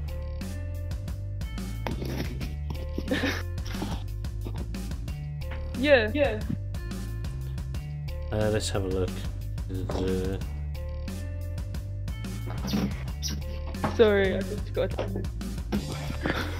No problem. Okay, so he's now again like right next to you again. He's used a little bit of the last of his action to like move back a little bit. So now he's standing in the middle of the ring, like giving you the stare down. As it goes on to your turn, what would you like to do? Hi.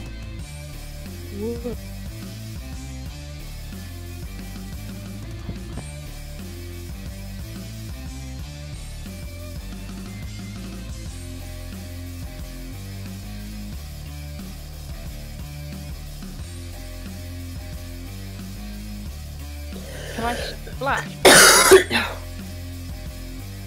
And what, go for a body splash? Yeah.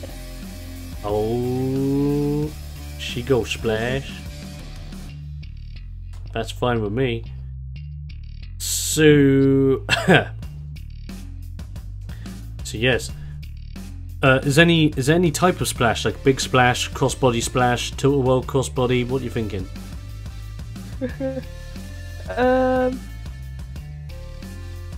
No, I think it's just big splash.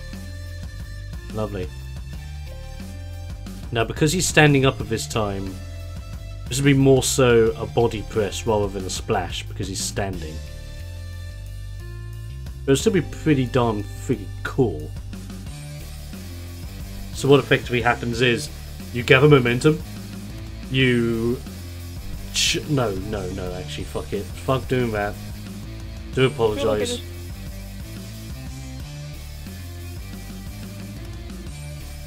No, it is a splash. So that's me being the dick GM. I do want to apologise. I don't like being dickish GM.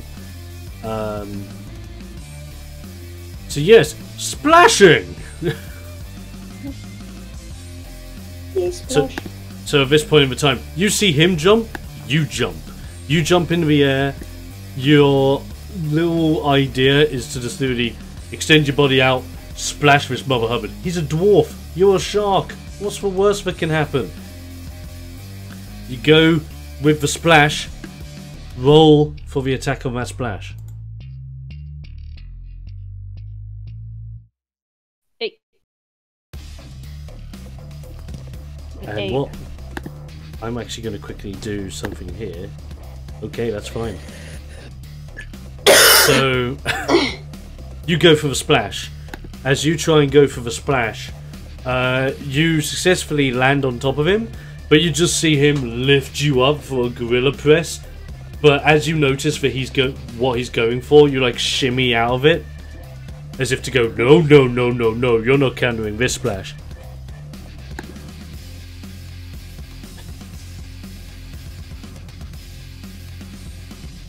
Now, do you want to move anywhere, or are you quite satisfied with your bits? So at this point,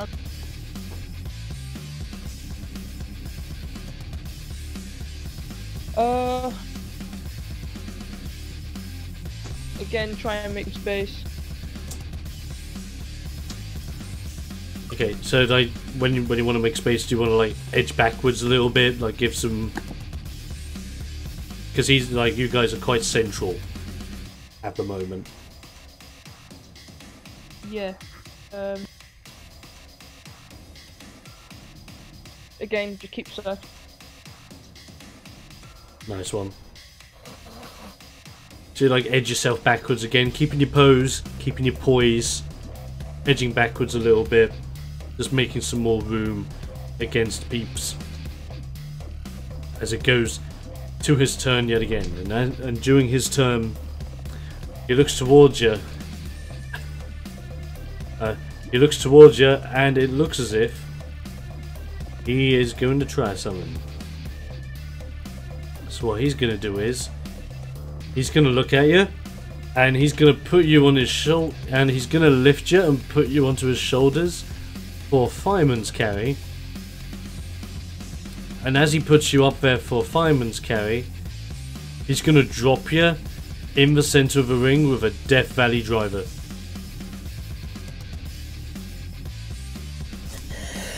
However, doing that, he rolls a natural 1. Nice.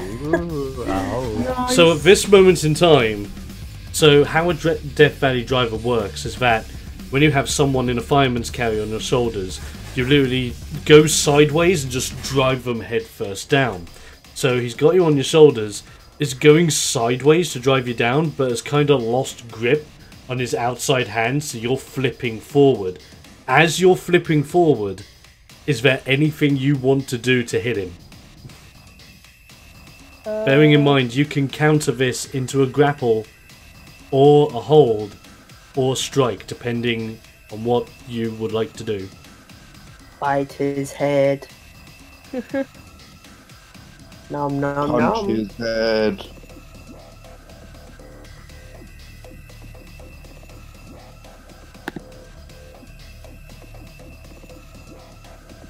Can I kick him?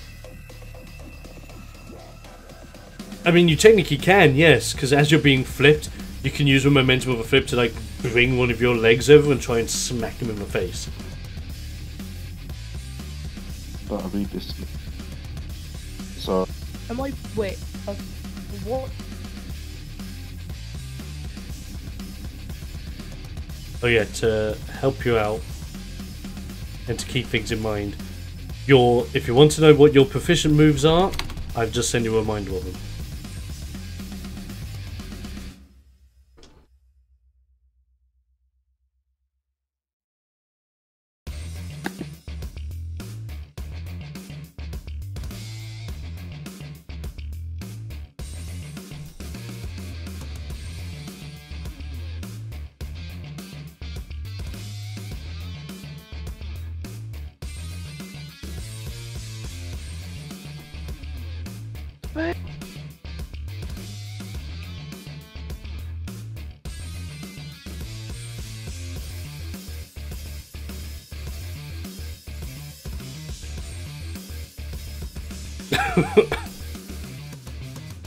So, how are we countering this, yo? Yeah.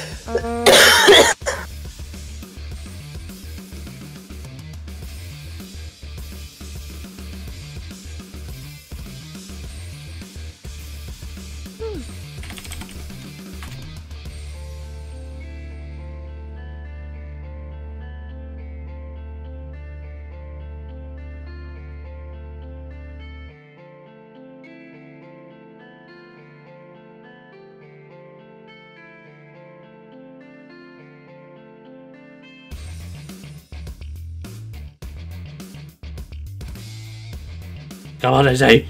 I've got a live stream to present here. Yeah, I know. Sorry. It's alright.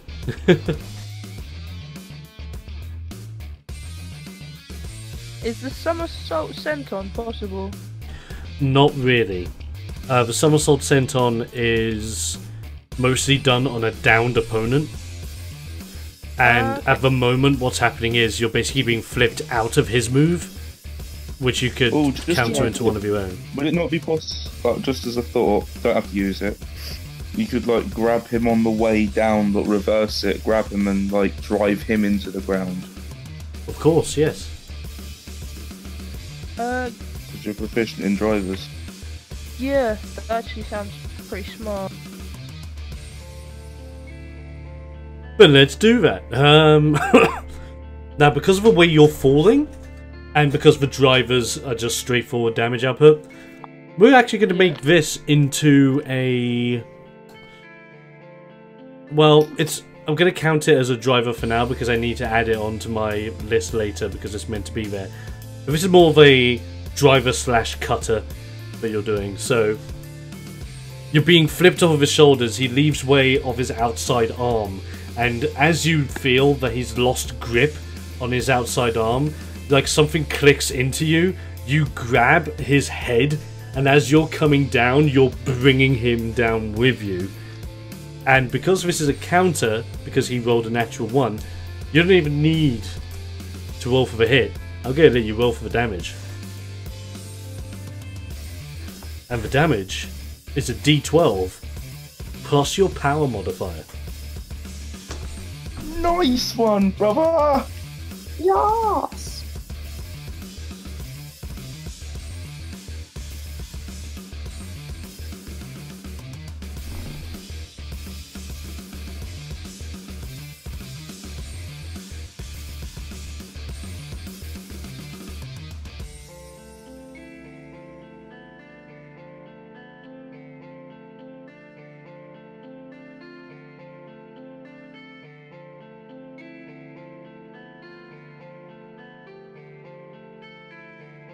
Four. Phil, we need some dramatic Ooh, music lovely. waiting for it. Oh, don't worry, I've got background music. It's going. It's a 4. Okay. 4 damage, not bad at all. You land that reversal cutter as you both slam onto the ground. And if I just see what the crowd's doing. The crowd's still very much 50-50 at this point. If anything, you've got quite a few people that are just going, boo! Because they don't like their true hero being countered like that. Some people deeming you as the bad guy in this match. Just crying tears of joy at that move, just because it was beautiful, just to watch that somersault grab. Very nice. But great Tears counter. of joy. By driving him to a ground like that and him failing his move, it's going to go straight into your turn now. So what do you want to do? I'll go back there. I'm going to attempt a... Where is it? Is he downed? He is down at the moment. Okay,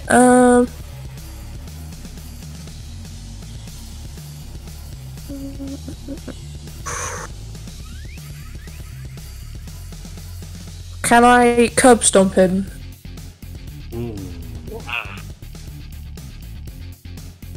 You can indeed. Groovy.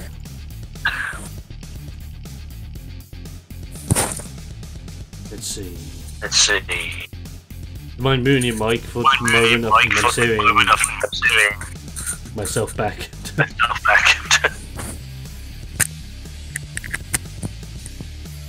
Indeed. Testy, 1, 2. Okay, that's fine.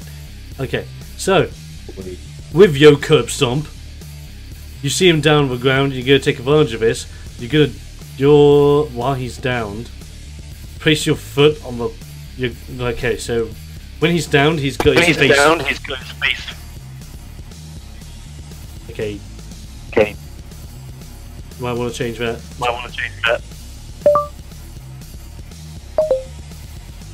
Boobadoo.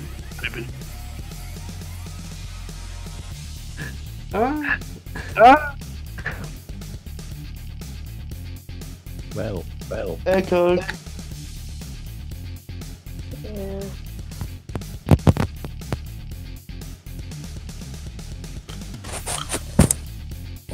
Is that better?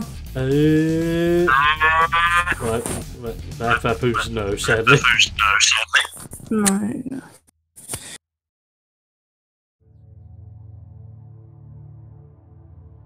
Technical issues. We'll be right back. It's fine. Okay, well, I'm very sorry you can still hear me while you're getting this sorted, so that's fine. While that's being done, for the curb stomp, his face is down on the mat at this moment in time. So you take advantage, you put your foot against the back of his head, jump up and just drive that foot into the back of his head to try and just slam it against the mat even harder. It's like a great big smash. So with that great big smash, when you're ready, roll for that stomp.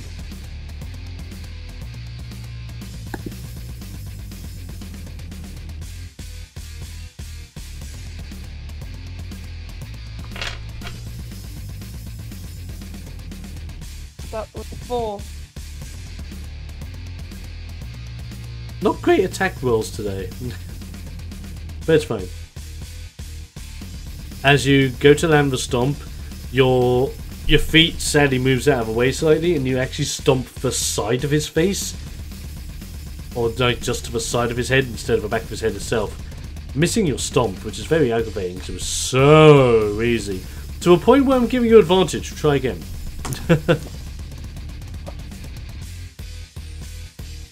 Are you rolling a d20 again?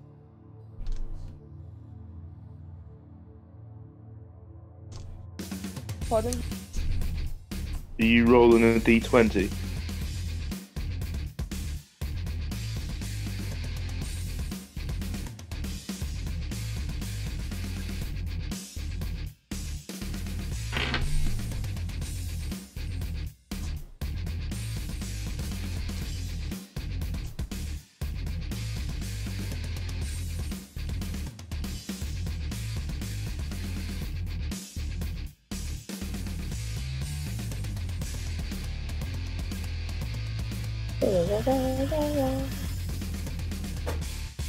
That was 13. Did you just say you got a 20? 13. Oh, 13. Sorry. Now with that 13, you land that stomp, smish his face in, and the crowd at this moment in time, if I were to roll what the crowd are thinking, they really don't like that. They really don't like it. They're just like, oh come on, he's down, boo, like crowd really hating someone stomping on their hero. But you're stomping on their hero. You're dealing damage. You're quite happy. You get to roll 2d4 plus your power modifier. While the crowd starts booing, Erg, realizing that his friend's getting booed, is getting a bit pissed off. So now he's just leering menacingly at random people in the crowd. I'm gonna roll a saving throw on the crowd. What's your appeal? My appeal is my highest stat, I think 15. The crowd aren't that wavered. Oh. Like, some people, like in the direct front row, are taken back a little bit, but then they're backed up by guys behind them, just going, "Oh, come on, you're just a big soft rock, aren't you? Boo!"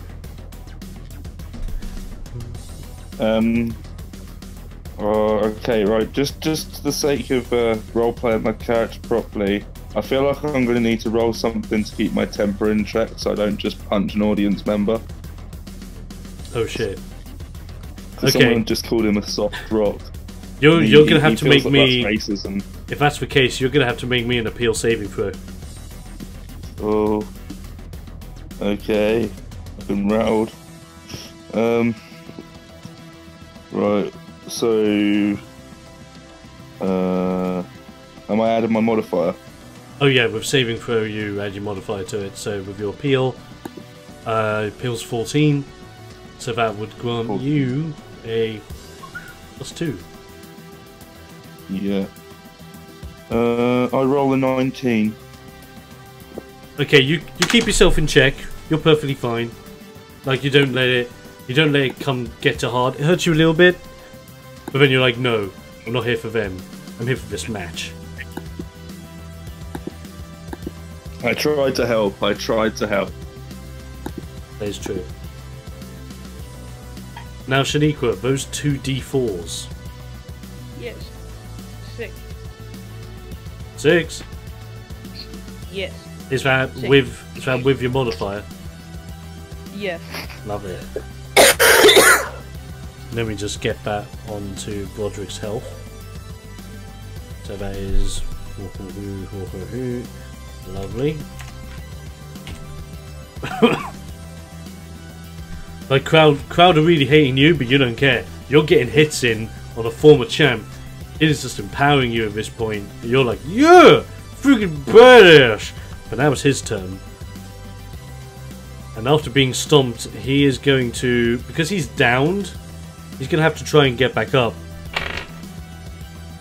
He cannot get back up. It seems as if, like, his arms just aren't giving him much hope.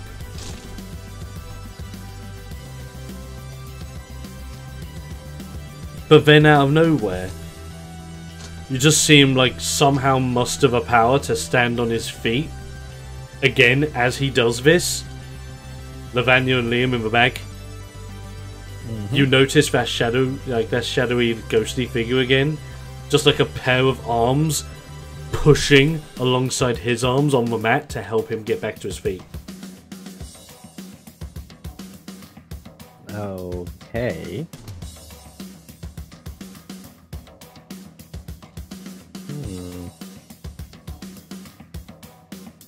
Well, now that he's using it to get back up, I wouldn't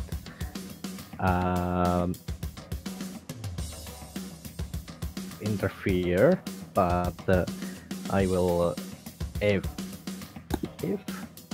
he's using it, if he's using those ghostly, let's say ghostly powers against Shaniqua once more, then I'm going to interfere. Okay. Ooh. That thing. Ooh. Very nice. Nice. So, with that claimed, he's up on his feet. He stares down Lavanya, thinks to himself, there's only one thing to do at a time like this. Is to put you in the stretch. So he's gonna come at you, and he's gonna try to put you in one of his signature locks. What signature lock? People may be asking. Well, let me just find out my sheet first, and then I can bloody well tell you. Segway. No, where are we? Here we are. Yeah, so he's simply going to come up to you. He's going to try and wrap his arms around you and go for a big fat bear hug. Who's this targeted at? What was that? Who was the bear hug targeted at? At Shaniqua. Okay. Cool. But he only lands a 9 versus your AC. So he tries to go for the hug, but then, like, with your brute shark on strength, you're empowered at this point. You've done damage to this guy. You're like, pissy bear hugs. You just naturally break out of it. And he's stunned a little bit, so he's like taking a few steps back, thinking, okay, I've got to recalculate how I'm going to approach this match. You're not making it easy for him. And with that, flip rotate, it's back to you and your turn.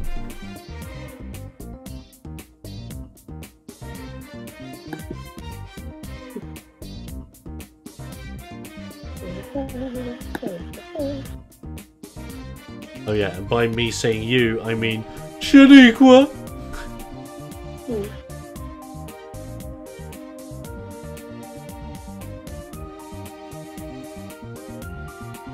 Sorry. I just got booted. Oh. Weird. Yeah, I don't know. Yeah. But, it's your turn. Do a thing.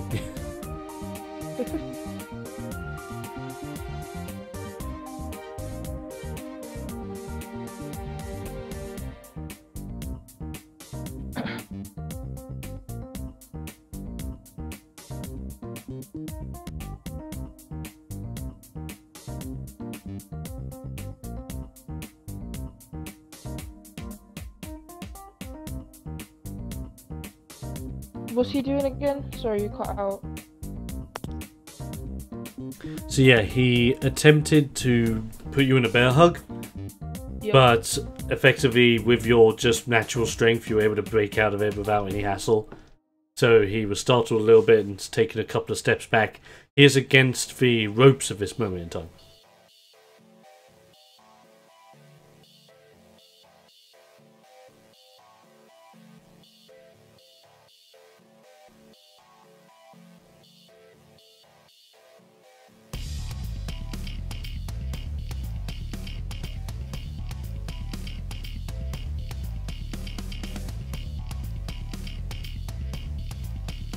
Can I do a leg lariat? Oh yes. A very leggy lariat.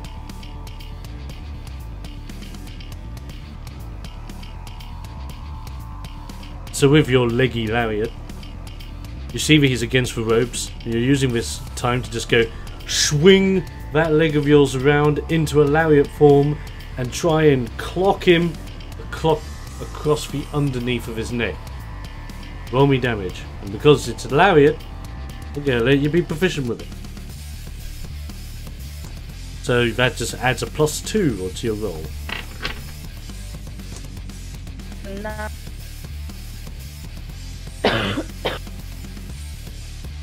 Did you say that was 9? Yeah. Okay. You go for that kick. That kick's just slightly too high as Broderick's able to duck underneath it. It kind of like swerve and maneuver himself to the side a little bit as the kick gives you a little bit of momentum, leaving the ropes to your side.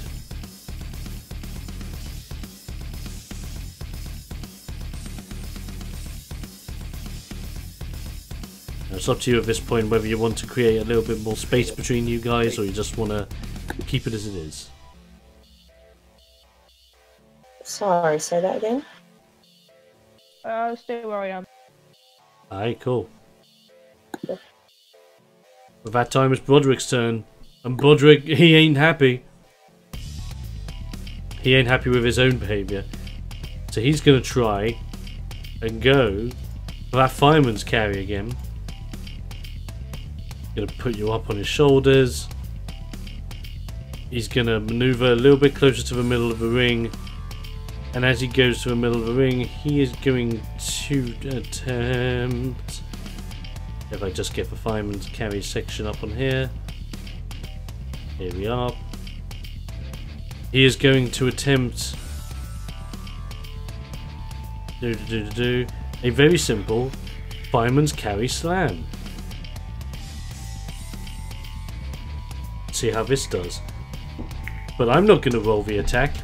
Lavanya is. Oh? Yes. Roll me a d20. Okay.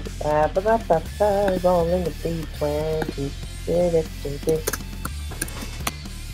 16. And he's actually proficient with fireman carries, so that is 18 versus your AC, which is way past your 12. And as a result, Lavanya, roll me a d6, please. 3. And that is 5 points of damage. Oof.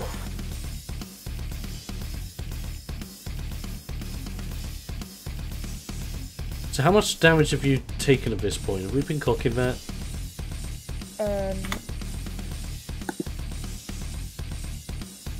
She's taken 7 points so far before this.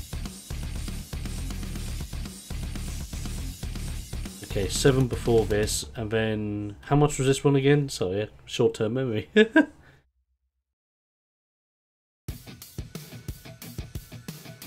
5.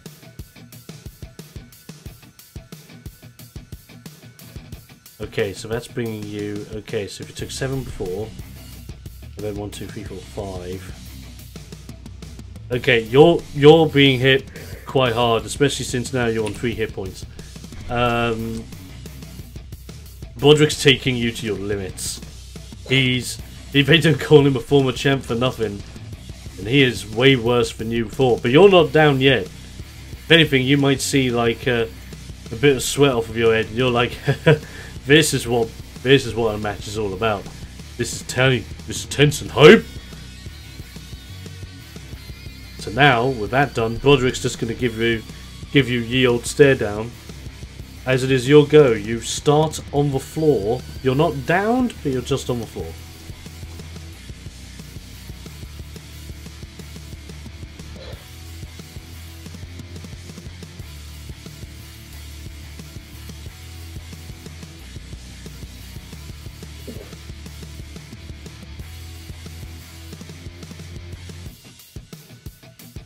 Spear him.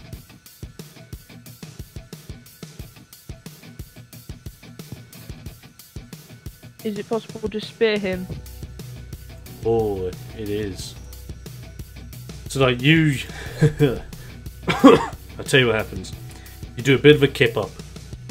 To like kick up off of your feet to get back on there. The fire in your eyes is burning as you're not going down without a real fight.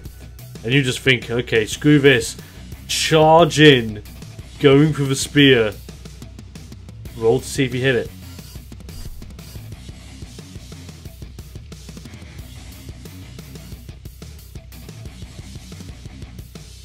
$15. Oh, and that is just what you need, as that spear just drives into the gut of Broderick, as you and him just get driven into the crowd, into the ground. And as that happened, the crowd, some of them getting pretty hyped behind that, because they're like, oh no, woo, that was really hype. But the majority of the crowd at this time are still quite, yeah, it was pretty cool, but boo, still not quite. They're not trying to be behind you, but they respect a good move when they see it. Now, with you landing that, roll me a d6 plus your power modifier.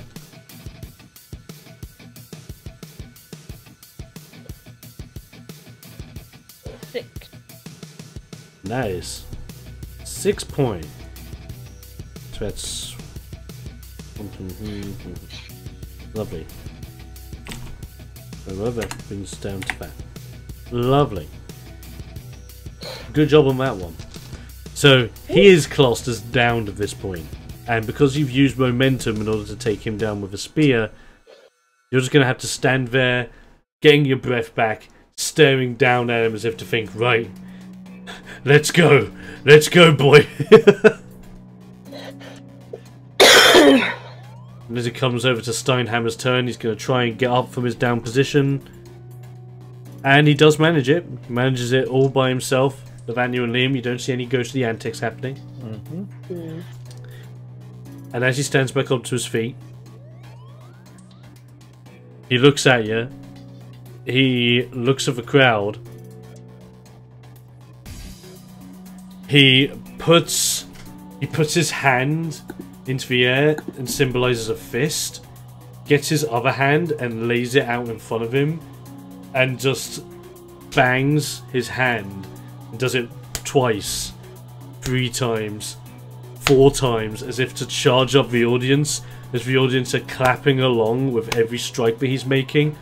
They know what's coming. Does he know what's coming? Do you know what's coming? Let's find out. Liam! Roll me a d20. Alrighty.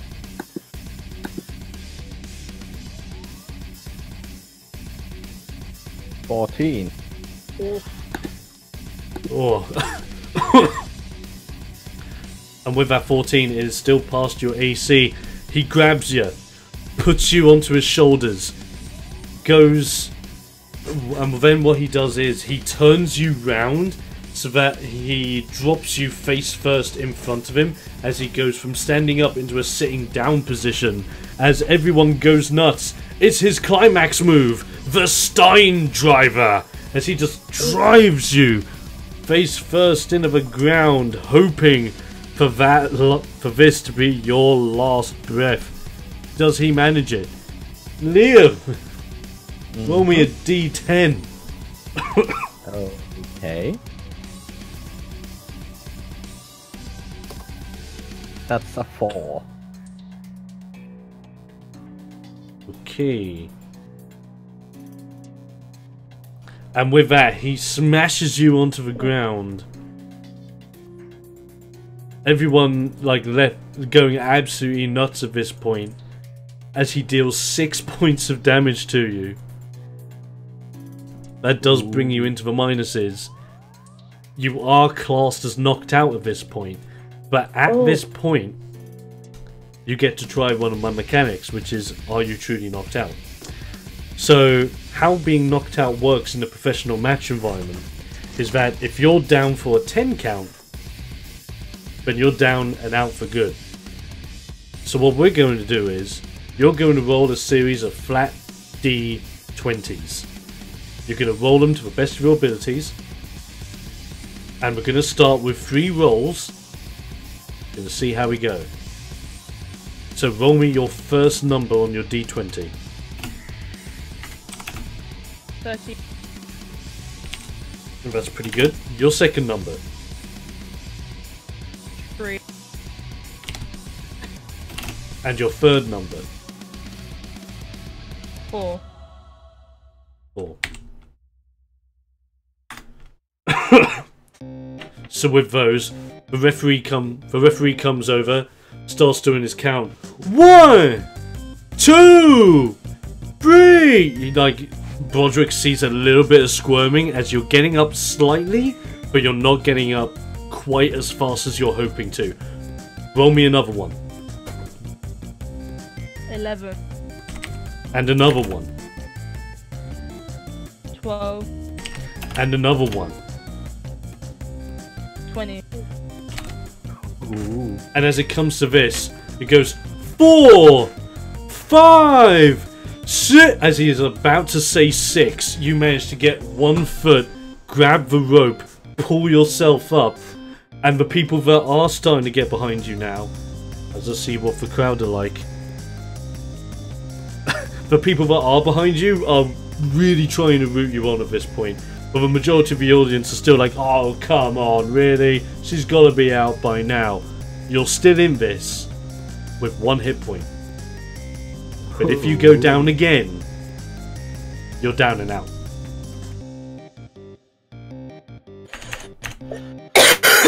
So with this done, it is your turn. Go for it. What do you want to do?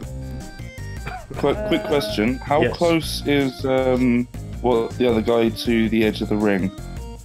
He is back against the ropes at this point. Like, there's not Okay, a sizable right. gap between that. Can I play dirty? Because I'm seeing that Shanique was struggling a bit. I want to grab his leg so he can't move for the next attack. Okay, you go for the grab. I will roll for a power saving throw and see what happens. Okay. What is your power again? 15.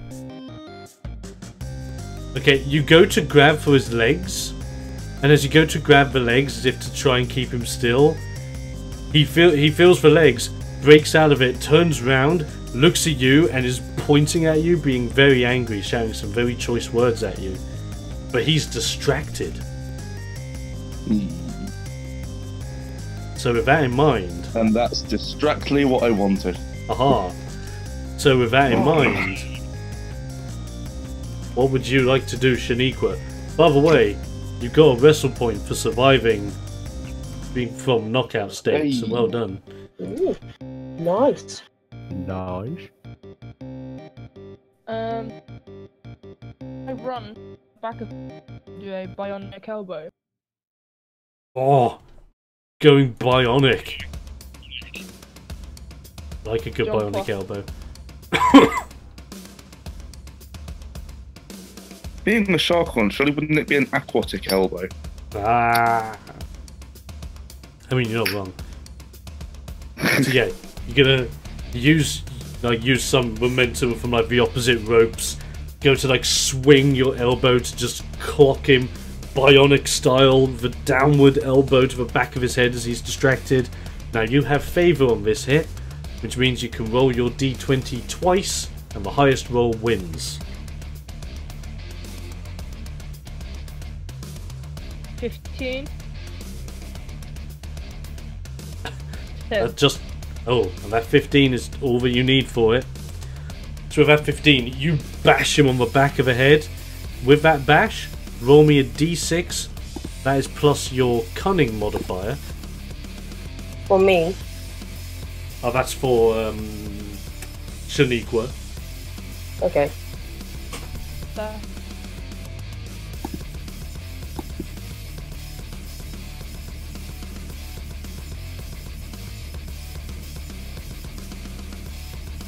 Five. Oh, 5, lovely. As his Now, jaw hits the rope, I just Because flash a he's thumbs up because to he's Shaniqua. distracted as well, I'm going to let you roll another d6. Oh, damn. 4. Nice, that's 9 in total. So that brings us to... Right, he is on... Right. Okay. You bonk him on the back of the head with your elbow. As a response to that, he's against the ropes at this point. He's going to have to make an emergency saving throw. And he manages to keep himself inside of a ring with the force of your elbow. Lavanya and Liam, you notice another pair of ghostly arms holding onto the ropes to give him some more standing to stop him from flipping over those ropes. Because I'm right next to him, do I see anything? You still don't. Yeah, I'm just not smart enough to understand what ghosts are. Well, I'll tell you what, Erg. Since you are so close, roll an awareness check. Is that using my smarts?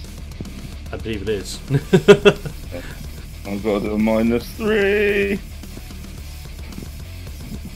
Right. Well, amazingly, I roll a 16 with a -3 on that. So yeah, that's 16. That's that's nice. At that moment, you see those ghostly arms as well for the first time. Ghost, what? Ghost, what is that? What? Just panicked. He's really scared of ghosts, apparently. the people in the audience are just looking at you like panicking and going, "Ghost! Ghost! Ghost!" And they're just looking at you going, "What the heck is that rock guy on about? I don't see any ghosts." And meanwhile, like Lavanya and Liam, you guys could just see Erg as if he's just clocked onto it. He's like, "Ooh, ooh, ooh, that thing!" I'm just looking over at you guys, just like, you guys, back me up here, I'm not going crazy. So you are directly looking at the camera because we are on the backstage. Mm. Oh yeah. Yeah. Just looking at the camera, yeah. Well, should we go out there and help? I think we may as well see what this cheating bastard's all about. Yeah. Okay, it is at this point that suddenly, through the curtains, running down the ramp, it's Lavanya and Liam, surrounding the ring, calling for bullshit. Like you guys, like one of you guys on the apron, like trying to coax the ref over to tell him what's happening, and as the ref is distracted, Broderick is gonna make his move. Oh shit. And all of you see it. Before this happens, Shaniqua, roll me an awareness check.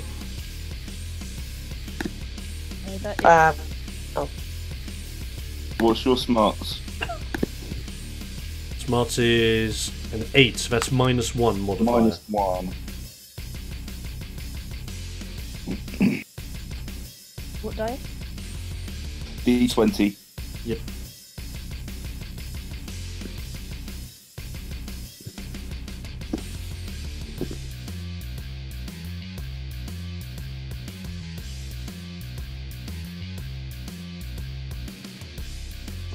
Seven. Okay. With that roll, you just see Broderick approaching you like normal.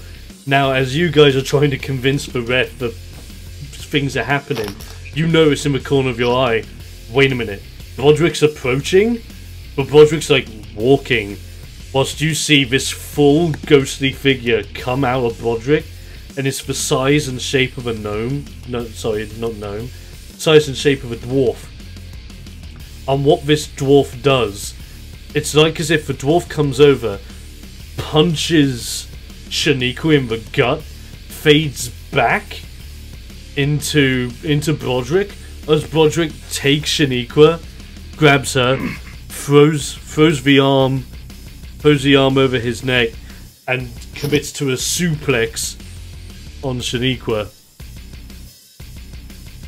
As this thing is going on, how close am I to the ref? I'm on the apron. Like if you're the one on the apron, you're like face to face in the ref's face right now. Is there any way I can scramble in? Okay, so well, tell you what. We'll do with Erg first. Well, tell you what. First things first, because we want Erg to have a distraction so he can do stuff. So, Liam, I want you to roll me a pressure check on the ref. I was actually thinking grabbing the ref by the shoulder and just forcibly turning him around. Look. Oh shit. Okay, well, the ref will make a saving throw. And we'll use your cunning modifier on this one. So what's your cunning? Like your big stat for cunning? 17.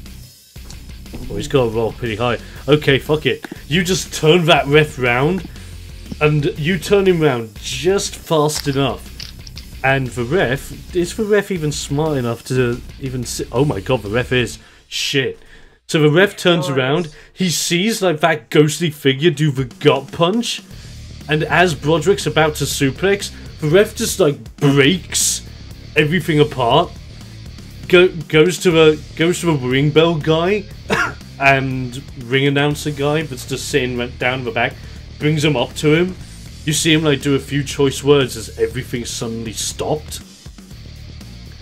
As he turns around, as he just looks at the ring bell guy, does like a hand gesture towards him, and then you just hear ding ding ding ding ding, and the ring announcer just comes on, just going, "Ladies and gentlemen, it has come to the attention of the referee that there has been illegal activity in this match. As a result, the winner of this match, Shaniqua!"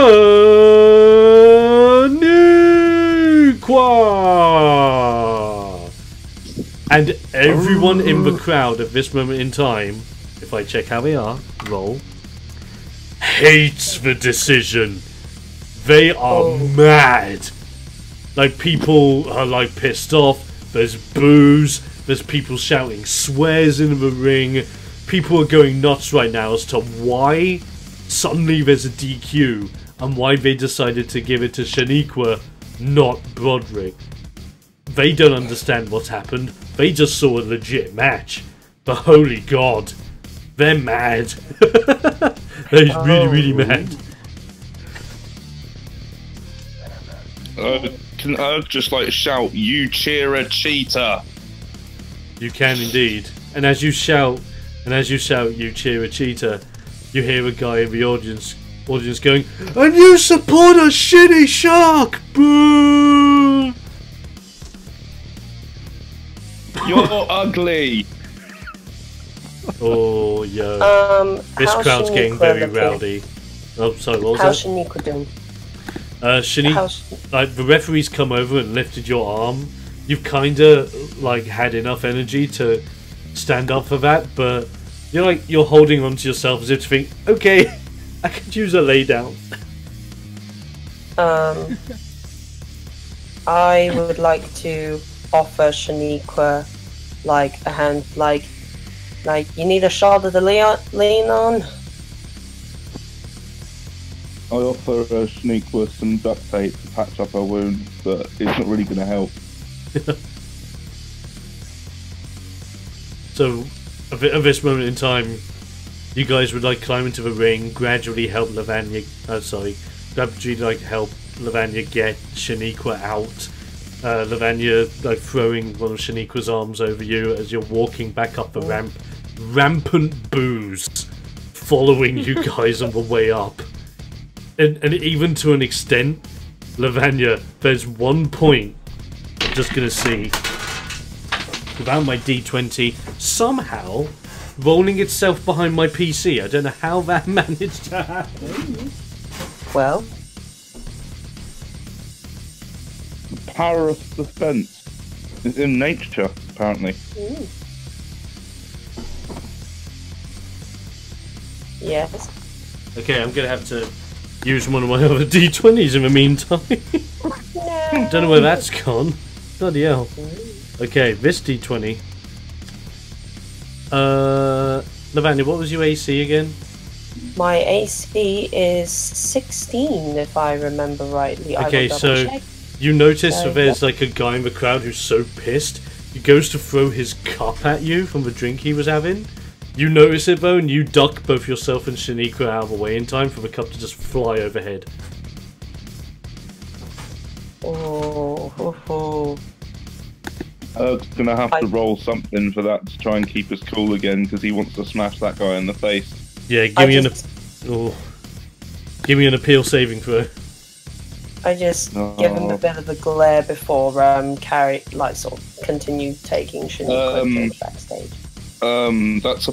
What was my appeal modifier? Is that a 0? It is. Right, just have a look. Is Vinny. Or is it a 2? I can't Oh remember. no, it's a +2. I rolled an 8. Your call is not kept. Oh. You're not a happy Rock. You're not a so mad you want to kill Rock, but you're so mad you want to do something about it, Rock. Grab and seriously intimidate. So you just grab the fan. How far away is he from me now? Like he's about 15 feet. Right, what I want to do is just like a menacing stare down, just stare straight in his eyes and point as far, point as like angrily as I can straight at him, and then march as fast as I can and go to grab him, like, and pull him up into the air and just stare at him. Are you going to try that again, fool? Liam grabbed you, dude. We gotta. Liam grabbed you, dude. We can't have him hurting fans. Okay. So he, by doing that, you lifted him up. He's okay. The fan wasn't expecting it, so now he's really like upset, and he's like, no, please don't have me, please no. And he's not happy. As you have like Liam jumping in to try and back you out. You got some security guys from round the back coming out as well. Here's the guy's response, and immediately just calms down, scratches a little bit, puts him down, and smiles and walks off again, happy as anything. Yeah, And Liam just and you just, this is Liam just like, you just look a bit confused. Like, right, that was diffused quickly. and Liam is like little dusting him off, like, it's okay, he just lost his cool for a moment, you're safe. and then just walks off. Cool, as you say that, you just hear the fan in the background just going like a high pitched squeak. As you guys He's not dunkable material anyway. Whoa. So you guys go back through the curtains. People are booing. But as you go back behind the curtains, they start erupting into cheers again as Bodrick's just celebrating to him and just clapping because he still admires that it was a good match. He's a good sportsman. He kind of understands what's happened, so he's just gonna let it fly. But effectively, Shaniqua, well done. You have successfully won your first professional wrestling match. Yay! By the skin of your teeth? Sure. But you did it. But well done on that one. Thanks.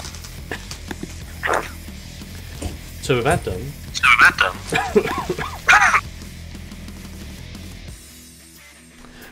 it is...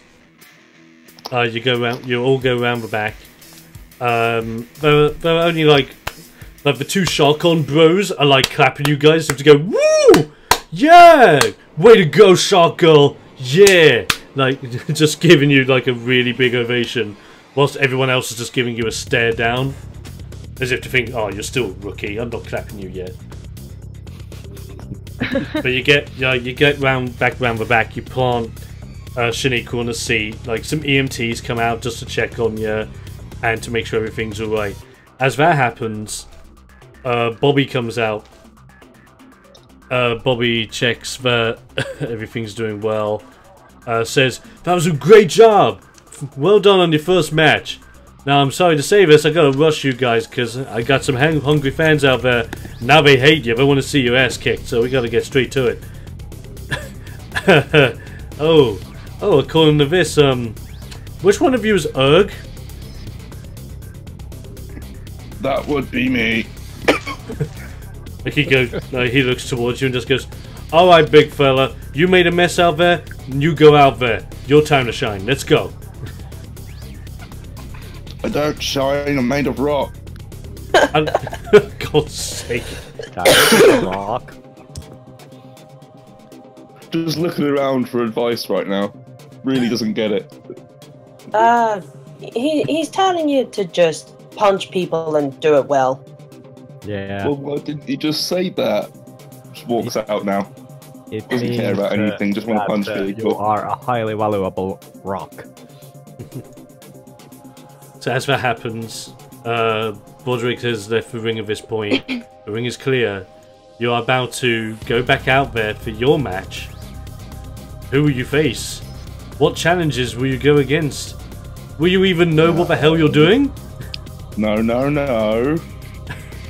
Well, you just answered all those questions back to back with one another, so thank you. But effectively, we're going to find out what happens next time on the next edition of Ring Warriors. Spoiler alert, Erg's gonna punch something.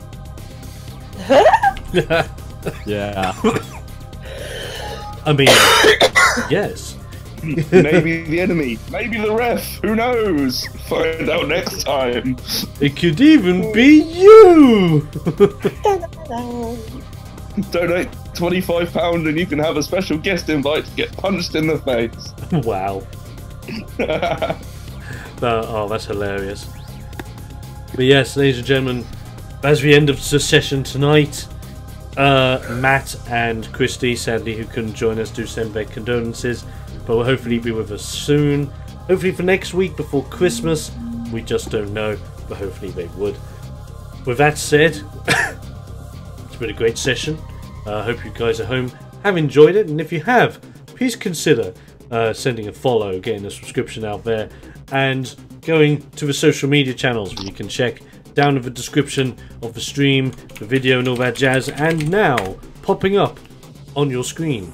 Well, we should do, if this works, because this is being a bit of a wally with me this evening. There we go, and even the social links on the chat for you to check out also. With that said, ladies and gentlemen, we also keep in mind any donations, any subs, any bits, anything that drops whilst we are playing Ring Warriors on Fridays goes towards the two charities that we are supporting, Cancer Research UK and Diabetes UK. Two really great causes that we want to contribute towards. We want to wrestle the living daylights out of these things so they never trouble anyone ever again. So you can help us with that cause by donating or doing all your fun stuff whilst we're streaming. On the subject of charity as well, isn't there, like, you can do the charity bits as well, so Twitch donates an extra 20% to another charity as well? I believe you can, yes. So you can still do that also. Yeah. Charitable causes all year round. And like, as far as I know, it doesn't cost, like, the stream or anything, doesn't cost the user anything, it just extra from Twitch. And there you go. Simple as. So, with all that said, join us everywhere. More info about Ring Warriors coming soon, because now I'm actually updating. Whenever I update the game, I am sharing the change logs on my social media now for you guys to keep tabs on what's changing. And if you have any questions about, oh, what does this mean? You can ask questions away. Who knows, if I get enough questions, I might actually do a Q&A on YouTube, or even on the Facebook page, maybe, as an exclusive little thing. I don't know. But we'll soon find out. Incentives of the wazoo. Tell your friends about Ring Warriors and tell them to come in next Friday from 7:30, where we have another session before Christmas, as we have Erg facing his rival coming up next time. Until then, be sure to send all the love here, there and everywhere. I love these guys. They love you. I love them. Simple as. There's a lot of love here. Yeah, platonic and otherwise. And there you go. So with all that love and with all that thanks and with all that support and all those social links shoved into your face to no end, I'm the Experter. These are the crazy people. This is Ring Warriors, the most explosive game of all time. Why? Because I'm making it, and that just proves how explosive it is. Stay explosive, people, and I'll be seeing you guys next time. See ya! Bye-bye! Bye!